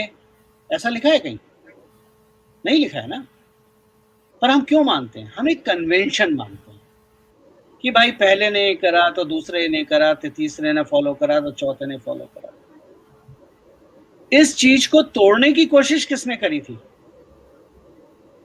याददाश्त कम होती है ना लोगों की, सोचते नहीं है। इसकी तोड़ने की कोशिश करी थी प्रेसिडेंट कलाम ने, जिसकी वजह से भाजपा जब उन्हें सेकंड टर्म देना भी चाह रही थी तो कांग्रेस ने नहीं देने दिया। क्यों? क्योंकि प्रेसिडेंट कलाम प्राइम मिनिस्टर से ज्यादा फेमस हो रहे थे। पब्लिक एक्सेप्टेंसी प्रेसिडेंट कलाम की मनमोहन सिंह से ज्यादा थी। कन्वेंशन टूट रहा था। संविधान में कहीं नहीं लिखा कि प्रेसिडेंट फेवर नहीं कर सकता और इम्पार्शियल रहना है। अब आपको बताता हूं दूसरी बात। मैं कानून ज्यादा नहीं जानता, आपसे ज्यादा नहीं जानता हूं, औरों की तो बात ही छोड़ दीजिए, आपसे भी ज्यादा नहीं जानता, लेकिन सरकार के तंत्र का हर हिस्सा प्रेसिडेंट का होता है। जैसे जब केंद्र में सेक्रेटरीज, ज्वाइंट सेक्रेटरीज अपॉइंट होते हैं तो क्या लिखा होता है उस पर? प्रेसिडेंट लिखता है I am please to appoint you. कौन अपॉइंट कर रहा है? भारत का राष्ट्रपति। फौज का सुप्रीम कमांडर कौन है? भारत का राष्ट्रपति। कैबिनेट कौन अपॉइंट करता है? I am please to appoint you minister for X Y Z. Bharat का राष्ट्रपति। प्राइम मिनिस्टर को कौन अपॉइंट करता है? भारत का राष्ट्रपति। सुप्रीम कोर्ट के जजेस को कौन अपॉइंट करता है? भारत का राष्ट्रपति। तो ये तो हमारा कन्वेंशनल सिस्टम है कि हम ये मानते हैं कि प्रधानमंत्री मजबूत होता है, और वो इसलिए होता है क्योंकि आज तक किसी राष्ट्रपति ने अपना असली रंग दिखाया ही नहीं। हमेशा पॉलिटिकल पार्टीज ने ऐसे व्यक्ति को राष्ट्रपति बनाया जो राष्ट्रपति भवन के अंदर है।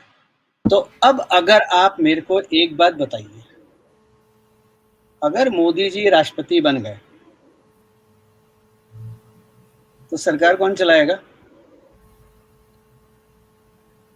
और 75 साल की जो टाइमलाइन, डेडलाइन, इथिकल लाइन बनाई गई है, वो ब्रीच होती है नहीं होती है? तो जब मैं ये बोलता हूं कि 2014 में मोदी को मंत्री एमपीज ने अपॉइंट करा था प्रधानमंत्री, और मोदी.2 का मेन डिफरेंस 2019 का ये है कि मोदी ने एमपीज को अपॉइंट करा, इलेक्ट करा। तो प्रेसिडेंशियल फॉर्म ऑफ गवर्नमेंट तो हम 2014 से चल दिए हैं, बोलने की जरूरत ही नहीं है ना। अमीन, ये तो बिल्कुल वही बात हो गई जैसे लोग शोर मचाते हैं भारत को हिंदू राष्ट्र बोल दो। अरे भाई, भारत का विभाजन ही टू नेशन थ्योरी, दो धर्म के आधार पे हुआ था, मुसलमान और हिंदू। तो भारत तो हिंदू राष्ट्र पहले दिन से है भाई, उसमें बोलने की जरूरत थोड़ी ना है। सरकार नहीं बोलेगी, भारत है, मान लो। तो अब तो और जैसे कहते हैं कि बस फॉर्मेलिटी रह गई है, मोदी जी राष्ट्रपति बन जाएं, उसके बाद प्रधानमंत्री भी उनका, मंत्री भी उनके, सुप्रीम कोर्ट के जज भी उनके। और यहीं पर मैंने अभी क्या बोला, सुप्रीम कोर्ट का जज, यहीं पर रविशंकर प्रसाद ने अपनी अकल लड़ा के गड़बड़ कर दी थी, क्योंकि उनको ये घमंड हो गया था कि अरुण जेटली के बाद तो उत्तराधिकारी वो ही हैं, इसीलिए उनका बोरिया बिस्तरा बंध गया मंत्रालय से। ट्विटर रीजन नहीं है। रविशंकर प्रसाद, the way he goofed up with the Chief Justice and with the CBI appointees, उनको अपना, जब आप कानून मंत्रालय आपका मुख्य है, आप उसमें एज ए कानून मंत्रालय आप कुछ इन्फ्लुएंस नहीं रख सकते, आप जजेस के उसमें काम नहीं कर सकते, आप सीबीआई के डायरेक्टर, अब जब आपने जजेस गूफ अप कर दिया तो सीबीआई डायरेक्टर के अपॉइंटी टीम जो होती है उसमें चीफ जस्टिस ऑफ इंडिया होते हैं। तो चीफ जस्टिस ऑफ इंडिया ने पहले 3 नाम रिजेक्ट कर दिए जो कि मोदी जी के नाम थे। तो जब वो रिजेक्ट कर दिए तो ये बात तो अच्छी नहीं है, तो गले से नीचे उतरना नहीं है, इसलिए रविशंकर प्रसाद जी का बोरिया बिस्तरा बन गया। तो भाई साहब, आप एक बात समझ लीजिए, 2019 का चुनाव भारतीय इतिहास में एक लैंडमार्क चुनाव है। भारत में जो बदलाव होने जा रहे हैं, अब आपको, आप कितना भी बोल लीजिए मोदी जी ऑटोक्रेटिक हैं, ऑटोक्रेटिक स्टाइल ऑफ फंक्शनिंग है, तो दोस्तों भारत जैसे देश को चलाने के लिए डेमोक्रेटिक स्टाइल काम नहीं करेगा, हैंड्स ऑन ऑटोक्रेटिक स्टाइल ही काम करेगा। सक्सेसफुल कंपनी वो नहीं होती है जहां पर सीईओ जो है ना वो डेमोक्रेसी के हिसाब से काम करे। सक्सेसफुल ऑर्गेनाइजेशन बनने के लिए वहां जरूरी होता है कि सीईओ और बोर्ड ऑफ डायरेक्टर्स का एक विजन होता है, जिस विजन की स्ट्रेटेजी मैनेजर्स बनाते हैं, और जो नीचे लेवल है वो उसको एग्जीक्यूट करता है। आईटी इंडस्ट्री में भी हमारे जैसे उम्र के जो लोग हैं, सीनियर लेवल के, हमारा काम होता है ब्लूप्रिंट का, सॉफ्टवेयर आर्किटेक्चर का, उसमें कहाँ कैसे स्ट्रैटेजी बनानी है वो काम होता है प्रोजेक्ट मैनेजर का, प्रोग्राम मैनेजर का और उस लेवल के लोगों का। फिर नीचे आता है टीम लीडर जो इंश्योर करता है डिलीवरी, या डिलीवरी हेड आता है जिसके नीचे टीम लीडर्स आते हैं और प्रोग्रामर्स आते हैं, कोडर्स आते हैं, जिनका काम होता है इम्प्लीमेंटेशन का। यही हायरार्की सक्सेसफुल होती है। और भारत सरकार को एक वो दिन गए जब भारत सरकार आपको एक सोशलिस्ट क्या कहना चाहिए सिस्टम दिखता था। भारत सरकार को आज की डेट में एक प्रोफेशनल ऑर्गेनाइजेशन की तरह काम करना चाहिए और वही काम कर रही है और मोदी जी वही करवा रहे हैं।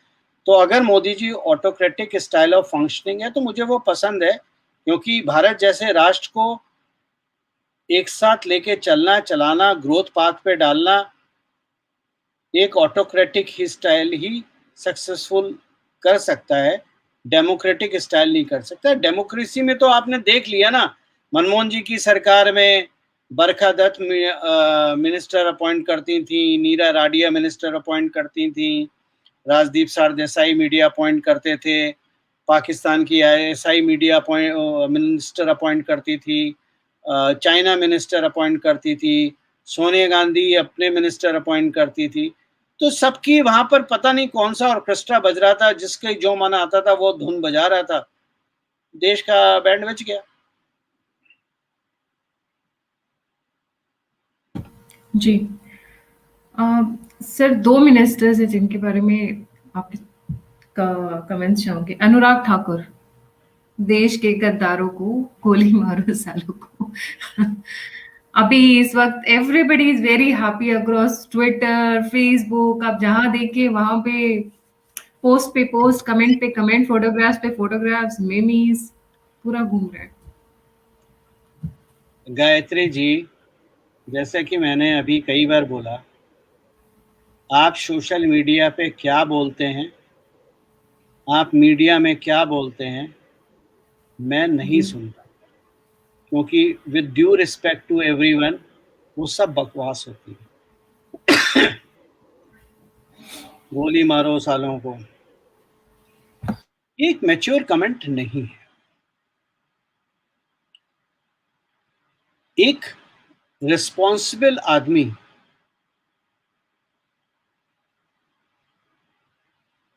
खास तौर से जब आप मंत्री होते हैं तो इस तरह के कमेंट शोभा नहीं देते। ये बेशक एक तरह का नैरेटिव सेट करते हैं, ये स्ट्रीट लैंग्वेज है जिसपे आप लोगों को उत्तेजित, उत्साहित और भड़का तो सकते हैं, लेकिन आप देश नहीं चला सकते। आप मुझे कितना भी सेकुलर बोलिए, मेरी सेहत पे कोई फर्क नहीं पड़ता, क्योंकि ये मेरी अपनी कॉन्शियस जानती है कि मेरा जन्म पूरा का पूरा सनातन के लिए समर्पित है। बाकी मेरे लिए कोई मायने नहीं रखता, लेकिन सनातन के लिए समर्पित जीवन का अर्थ ये नहीं है कि मैं सनातन को बढ़ाने के लिए किसी को गाली दूं। ये शायद मेरे मेरे खून में नहीं है, मेरे वैल्यू सिस्टम में नहीं है, या शायद सनातन की ये टीचिंग नहीं है। तो अनुराग ठाकुर का एलिवेशन जो हुआ है, ऐसा क्या काम करा अनुराग ठाकुर ने अपने जीवन में जो उनको प्रमोशन मिला? फाइनेंस मिनिस्ट्री पे तो कुछ नहीं करा। गोली मारो सालों को वाले कमेंट पे तो कोई प्रमोशन नहीं दे रहा है, खासतौर से मोदी जी तो दे ही नहीं रहे।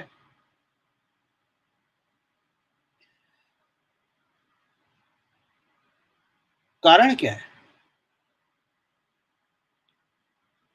आपको पीछे ले जाता हूं। 2016 में बीसीसीआई का चेयरमैन कौन था?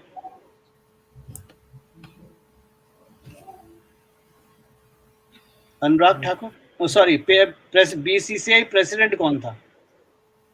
अनुराग ठाकुर। 2017 में बीसीसीआई प्रेसिडेंट को सुप्रीम कोर्ट ने फोर्सफुली क्यों हटाया?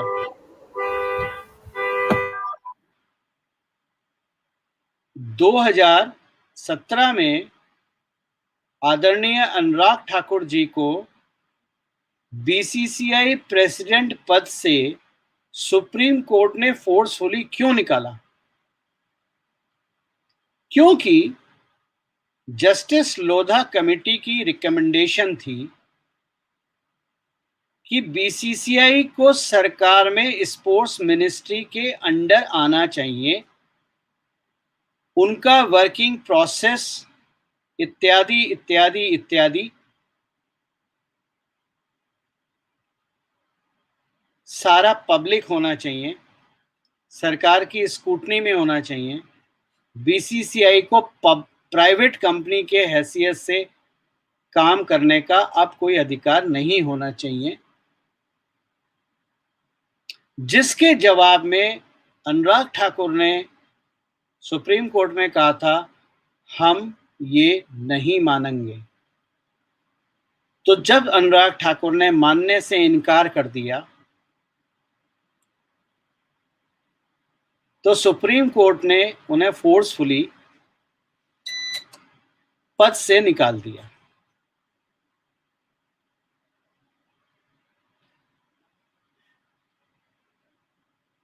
कहानी बहुत है सर। एक लास्ट मिनिस्टर, जी हाँ, एक लास्ट मिनिस्टर, एसेट मैनेजमेंट, जी गूगल करिए, बता रहा हूं।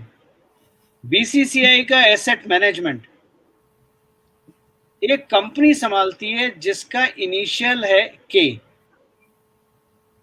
या कहें पहले दो अल्फाबेट हैं KU।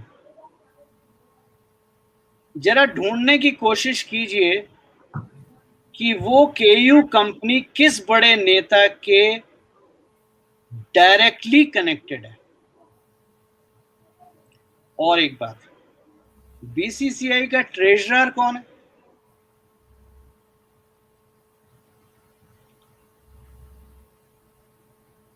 फिर आपको एक क्लू और देता हूं। देखिए, मैंने जैसे आपसे आदर पूर्वक बोला कि मैं ज्यादा खुल के नहीं बोल पाऊंगा। जी जी। एक कंपनी है BET 365, BET365.com एक ऑनलाइन बेटिंग कंपनी है जिसका रेवेन्यू है 64 बिलियन पाउंड। ये इंग्लैंड में बेस्ड है।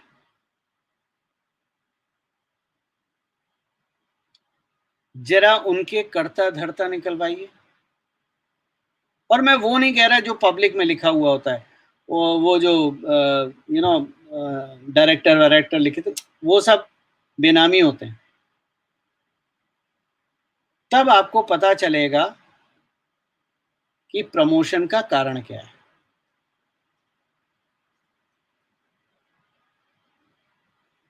बहुत सी और कहानी है, पर मैंने आपको जो सबसे इंपॉर्टेंट क्लू है वो आपके हाथ में पकड़ा दिए। अब यहां से आप जाइए। अब आपको एक चीज और बताऊं, आदरणीय पीयूष गोयल जी बहुत अच्छा काम कर रहे थे रेलवे मंत्रालय में। मेरे ख्याल से सोशल मीडिया पे शायद ही कोई ऐसा व्यक्ति हो जो पीयूष गोयल जी के काम से खुश ना हो, और उसमें मैं भी आता हूं। बहुत एडमायर करता हूं, उन्होंने रेलवे के लिए बहुत अच्छा काम करा। लेकिन एक और बहुत इंपॉर्टेंट पद संभालते हैं पीयूष गोयल जी, जहां पर वो पैथेटिकली फेल हो गए। और ये पद वो है जो उनकी डोमेन एक्सपर्टीज से रिलेटेड है, यानी चार्टेड अकाउंटेंसी से रिलेटेड। पीयूष गोयल के पिताजी आदरणीय गोयल साहब, जो शिपिंग मंत्रालय संभालते थे, और यहां शिपिंग मंत्रालय का बहुत महत्व है, जो शिपिंग मंत्रालय संभालते थे अटल जी की सरकार में, उनके पास भी मंत्रालय के अलावा ये पद था। ये एक ऐसा पद है जिसका लेटर जब तक ये पदाधिकारी साइन नहीं करे, तब तक इलेक्शन कमीशन उस पार्टी को इलेक्शन लड़ने की परमिशन दे ही नहीं सकता। लेकिन इस पद पे बैठे हुए पीयूष जी ने कभी भी इलेक्शन कमीशन को ये नहीं लिखा पीयूष गोयल सिग्नेचर फला फला पद। उन्होंने हमेशा ये लिखा गया for this post, Piyush Goyal नहीं, फॉर दिस पोस्ट। जब आप फॉर दिस पोस्ट लिखते हैं तो उस पर कोई भी साइन मार सकता है। तो क्योंकि ये पार्टी पद जो उनके आदरणीय स्वर्गवासी पिताजी भी संभालते थे और शिपिंग मंत्रालय में बहुत बड़ा उनका रोल था, इसी पद को लेके, इसी पद के कार्य को लेके पीयूष जी उसमें फेल हो गए।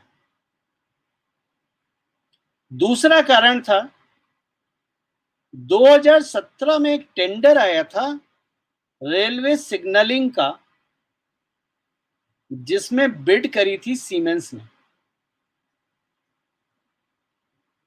और वो बिड फ्लॉप हुई थी। मोदी जी को प्रोजेक्ट डिले करने में खुशी नहीं मिलती है। प्रोजेक्ट डिले करने का मतलब है you are incompetent, get out. तो इस कारण पीयूष जी को वहां से निकाल के टेक्सटाइल पकड़ा दिया कि भाई साहब आप बहुत रिफॉर्मिस्ट हो, जाओ आप टेक्सटाइल में काम करके दिखाओ, क्योंकि सबसे ज्यादा नौकरी तो टेक्सटाइल में है, और अगर टेक्सटाइल में सक्सेसफुल हो गए तो आगे की लाइफ यहाँ है, और नहीं है तो भाई साहब अपना बोरिया बिस्तरा पैक कीजिए, चार्टेड अकाउंटेंसी आपकी चल रही है, आप अपना जाके धंधा संभालिए। अब एक चीज और बताता हूं, नए रेल मंत्री कौन है? भाई साहब आपने पढ़ा नहीं, इतना ज्यादा उनका आजकल सोशल मीडिया पे लोग झंडे बहुत लेके। जबरदस्त सर, मैंने भी फेसबुक पे पोस्ट डाला है उनके लिए। अश्वनी, सॉरी आई थिंक हाँ अश्वनी जी, भाई, हाँ अश्वनी अश्विनी वैष्णव, जी 29th rank IAS officer, IIT. IIT Kanpur graduate या एमटेक, वोल्टन एमबीए। लेकिन आपने दो नाम नहीं पढ़े। आईएएस अब 27 रैंक कुछ ऐसा भी था उनका। मैंने ये अभी सब आपको क्या, रिज्यूमे मैंने बहुत चल रहा है इस वक्त सोशल मीडिया पे। मैंने सॉरी। आपको गायत्री जी क्या बताया था कि राजनीति में मंत्री पद इस पे डिसाइड नहीं होता कि आप आईआईटी के हैं या एमआईटी के हैं या आप बीएचयू के हैं या ना कोई प्राइवेट यूनिवर्सिटी के हैं या आप अनपढ़ हैं। आपकी शेल्फ लाइफ क्या है और आपकी प्रोडक्टिविटी क्या है, इस पे डिपेंड होता है, खासतौर से मोदी सरकार में। तो आपने आईआईटी ग्रेजुएट, आईएमटेक, बीटेक और एमबीए वोल्टन और 29th rank IAS officer, IIT Kanpur सब पढ़ लिया, लेकिन क्योंकि आप लोग इतिहास नहीं पढ़ते हैं तो आपने दो चीजें नहीं पढ़ी, लिखी जरूर है लेकिन पढ़ी नहीं, या कहें समझी नहीं। Vice president siemens, managing director GE transportation.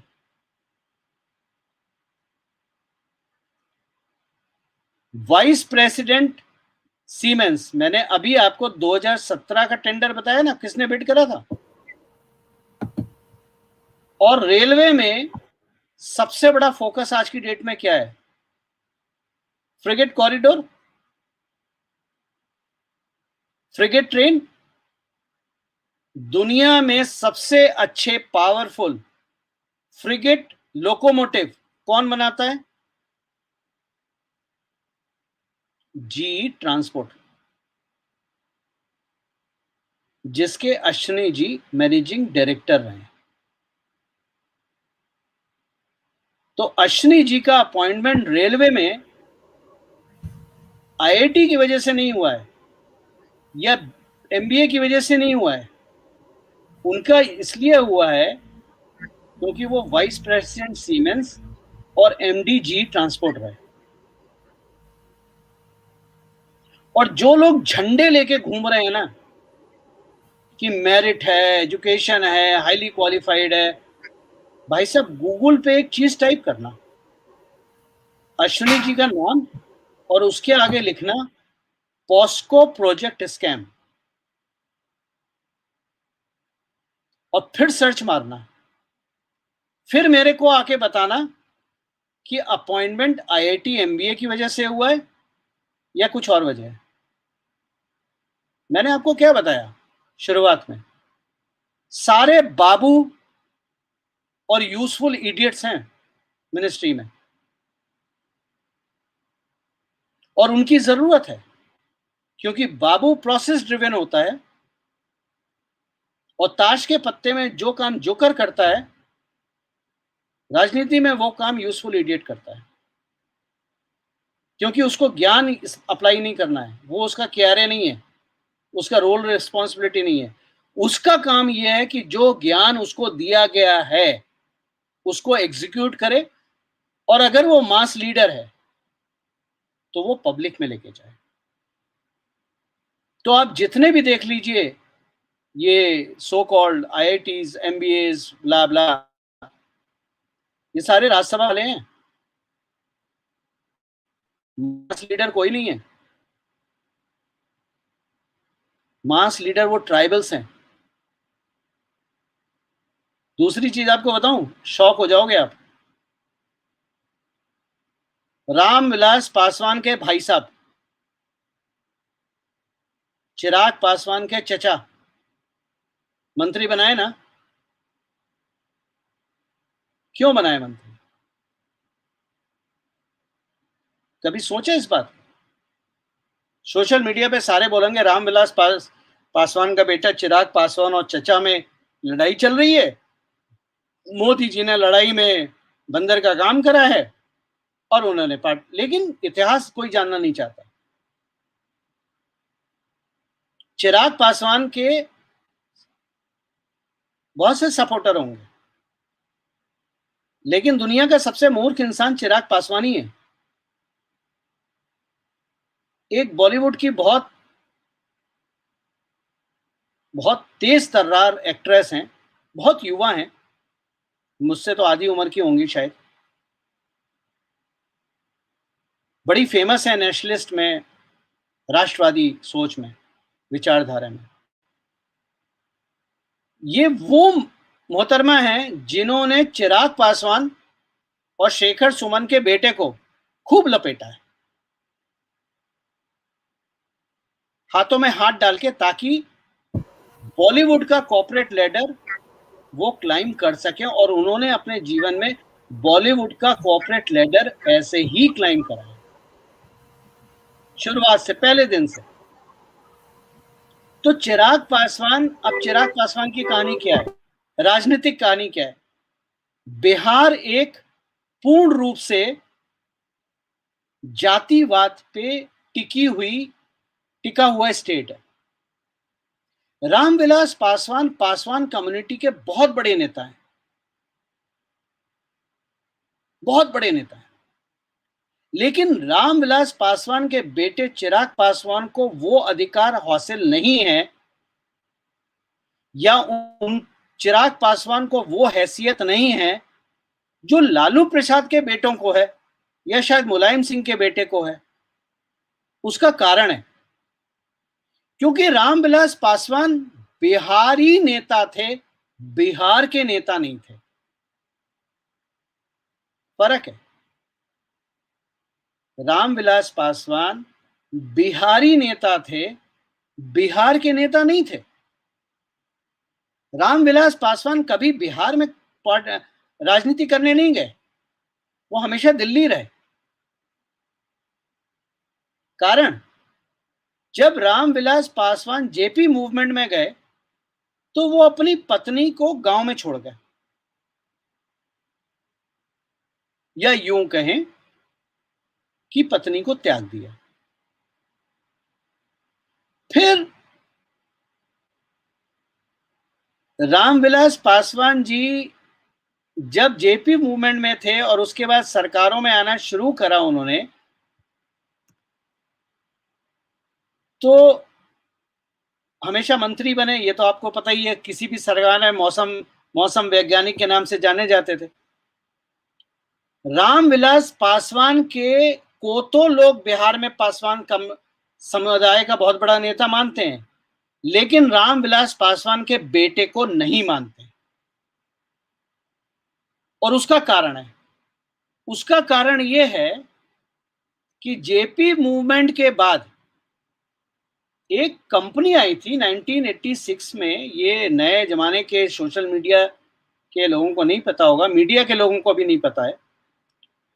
उस कंपनी ने एक, जैसे आप सबने सुना होगा शारदा स्कैम, रोज वैली स्कैम, ममता बनर्जी के टाइम का, लोगों को पता नहीं है कि एक स्कैम था जेवीजी स्कैम 80s में। और ये स्कैम चिट फंड स्कैम ही था, रोज वैली की तरह या शारदा की तरह। इस स्कैम की आपको कुछ रिपोर्ट गूगल पे मिल जाएंगी, लेकिन रामविलास पासवान का नाम कहीं नहीं आएगा। कोई इन्वेस्टिगेट करेगा, अब तो कुछ मिलना नहीं है, लेकिन कोई इन्वेस्टिगेट करेगा तो उसको भी रामविलास पासवान का नाम नहीं आएगा। लेकिन ये स्कैम था लगभग 20,000 करोड़ का, और उस 20,000 करोड़ में आधे पैसे रामविलास पासवान जी के।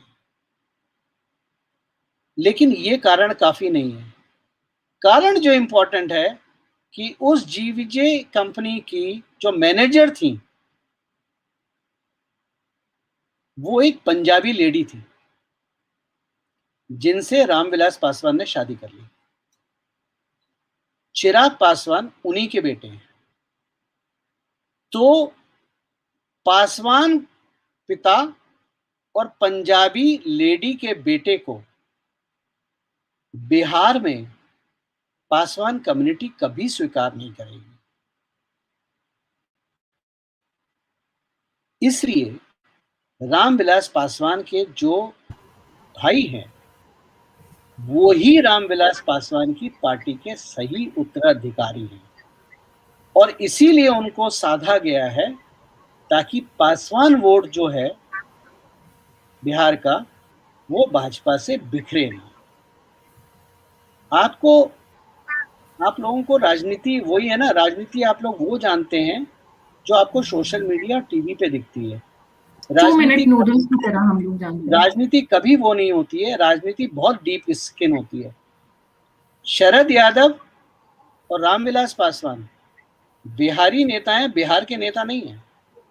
और इसीलिए लालू यादव आगे हो गए, क्योंकि वो पूर्ण रूप से बिहारी नेता है और बिहार का नेता है। ये चीज लोगों को पता नहीं है। सर बस एक मिनिस्टर के बारे में हम बात करेंगे। तो अनुराग ठाकुर मैंने आपको बता दिया, आपको मैंने समझा दिया कि आपके Ashwini ji so called IIT graduate, Wharton graduate, जिसके झंडे आप लोग उठा रहे हैं, वो असल में क्यों। और देखो ये जो आईटी मिनिस्ट्री है ना, ये जो ट्विटर की लड़ाई है, ये सब फालतू की लड़ाई है। सरकार कभी बैन करना नहीं चाहती। सरकार को तो आप जितनी गाली दोगे सरकार उतनी फेमस होगी। मोदी जी की स्ट्रेटेजी कोई समझ ही नहीं पाया आज तक। मीडिया कंट्रोल करना या मीडिया का मुंह बंद करना उनकी कभी स्ट्रेटेजी रही नहीं है, क्योंकि मीडिया जितना गाली देगा उन्हें, जितने उनके नेगेटिव जो लुटेंस मीडिया लिखेगा, मोदी जी उतने मजबूत होते जाएंगे। और जितनी ज्यादा मजबूती होगी फिर देश चलाएगा कौन? राष्ट्रपति ना। जी सर, हरदीप सिंह पुरी जी। अब हरदीप सिंह पुरी जी को पेट्रोलियम मिनिस्ट्री क्यों दी गई? इसके दो कारण हैं।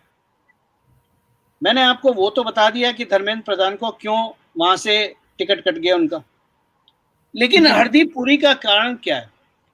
2014 से 2019 का जो समय था वो मूल रूप से एक पीस पीरियड था जियोपॉलिटिक्स में। ट्रम्प के आने के बाद कोई नई लड़ाई शुरू नहीं हुई, कोई मारधार नहीं हुई, कोई ओपेक लॉबी नहीं बनी, क्रूड प्राइस या और भारत का दबदबा इतना था कि भारत जब ईरान से तेल ले रहा है, आजकल तो यूएस से ज्यादा ले रहा है, लेकिन जब ईरान से ज्यादा ले रहा था तो अमेरिकन सैंक्शन होने के बाद भी अमेरिका ने भारत को परमिट करा था कि आप अपना तेल लेते रहो। लेकिन बाइडेन के आने की वजह से जो नई वॉर्स शुरू हो रही हैं और आने वाले वक्त में अफगानिस्तान जो अनस्टेबल होने जा रहा है, इसका इंपैक्ट ओपेक नेशंस पे पड़ेगा। साइडें बनेंगी, कौन किसकी साइड है वो डिसाइड होगा, और उस चीज को कंट्रोल करने के लिए धर्मेंद्र प्रधान कैपेबल इंसान नहीं है, क्योंकि धर्मेंद्र प्रधान को तो राजनीति भी नहीं आती है, डिप्लोमेसी तो बहुत दूर की बात है। अब आपको वहां ऐसा दिमाग चाहिए जो डिप्लोमेटिक हो, प्रोसेस ड्रिवन हो, क्योंकि तेल की प्राइस कंट्रोल करना पेट्रोलियम मिनिस्ट्री का काम नहीं है, वो काम तो स्टेट गवर्नमेंट का है और फाइनेंस का है, मिनिस्ट्री ऑफ फाइनेंस का है। तो पेट्रोलियम मिनिस्ट्री का कोई ज्यादा रोल नहीं है। पेट्रोलियम मिनिस्ट्री का तो रोल है नए क्रूड है, मर्जर्स एक्विजिशंस है कंपनी का, नए वेल्स हैं, नई ऑयल फील्ड्स हैं, ये सारे काम होते हैं। या पेट्रोलियम का डिस्ट्रीब्यूशन जो नेशन में है, गैस का, पेट्रोलियम का, वो उनके उनके प्रिव्यू में आता है। तो यहाँ हमारा काम जो जियोपॉलिटिक्स का चेंजिंग नेचर हो रहा है, समय के हिसाब से जो चेंज हो रही है, उसमें आपको एक डिप्लोमेटिक माइंड चाहिए। हरदीप पुरी फॉरेन सर्विस के एक पुराने खिलाड़ी रहे,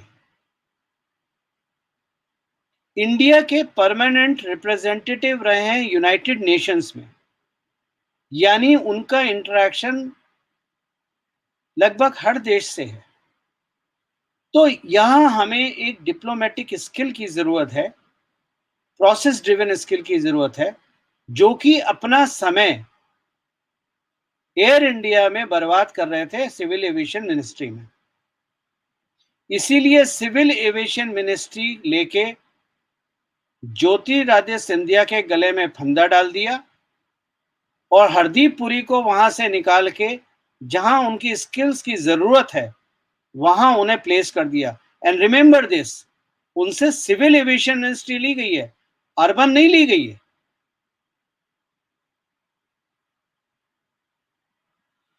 ठीक है, जी। तो that is what is all about Hardeep Puri ji, जो कि बताया जा सकता है। नहीं जो बताया जा जो सकता है भी वो हम बताया जा प्राइवेटली सकता बता देंगे। जी। Sir only the last question, क्योंकि ये सेशन आज टॉपिक ऐसा था कि बहुत बड़ा खिंच गया ये। प्राइम मिनिस्टर ने साइंस एंड टेक्नोलॉजी डिपार्टमेंट अपने पास रखा है, क्योंकि अभी कोई नरेंद्र कॉम्पिटेंट मोदी। है नहीं ना उसको हैंडल करने के लिए, इसलिए अपने ओके। पास रखा है। ओके, बिकॉज इसको अदरवाइज कई लोगों के कमेंट्स या जो थोड़े लोग हैं उनका ये था कि शायद वो साइंस एंड टेक्नोलॉजी को काफी प्रायोरिटी पे ले रहे हैं, इसलिए उन्होंने उसे अपने पास रखा है। इस तरीके की ऐसा बातें कुछ भी नहीं आ है। रही अगर थी। अगर बहुत सारी चीज प्रधानमंत्री की प्रायोरिटी पे होती है तो सारे डिपार्टमेंट तो वो अपने पास नहीं रख सकते ना। जी। अब प्रधानमंत्री के लिए सबसे प्रायोरिटी क्या है? प्रधानमंत्री के लिए सबसे प्रायोरिटी वाला सब्जेक्ट अगर कोई है तो वो डिजिटल इंडिया है, तो आईटी मंत्रालय तो उन्हें अपने पास में रखना चाहिए था। जी। ये लॉजिक सही नहीं है। जी। सर आज का सेशन हमारा ऑलमोस्ट 2 आवर्स का हो गया। जनरली हम 1 आवर 15 मिनट्स में वाइंड अप कर देते हैं, क्योंकि टॉपिक इतना बड़ा था एंड लोग अभी भी जुड़े हुए हैं।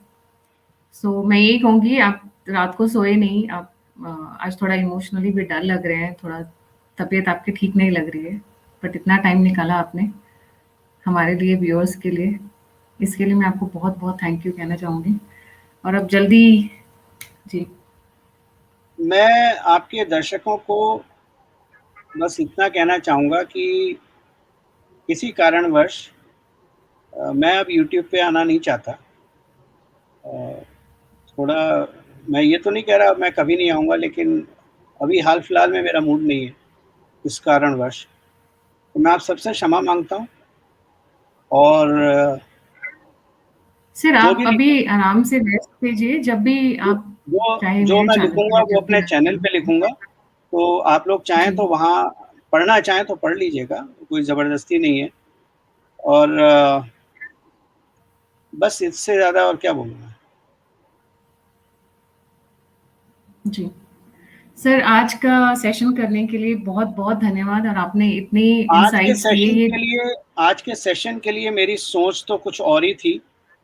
और मैं जिस तरह से जो मेरा काम करने का तरीका है, मैं वही करना चाह रहा था कि सच्चाई, बहुत डीप ड्रिल डाउन पॉलिटिक्स लोगों को बताऊँ, ताकि उनका भी ज्ञान बढ़े। लेकिन कुछ कारण हैं जिसकी वजह से चुप रहना बेहतर होता है।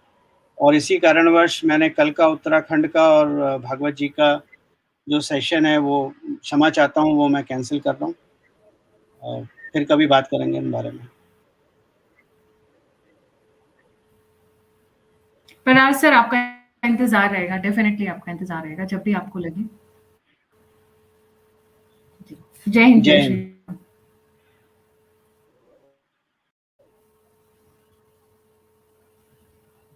हमारे साथ थे डॉक्टर गौरव प्रधान। अगर आपको वीडियो पसंद आया हो तो प्लीज़ लाइक, सब्सक्राइब और शेयर करना ना भूलें। बहुत एफर्ट्स जाती हैं, बहुत मेहनत करना पड़ता है सीरियसली।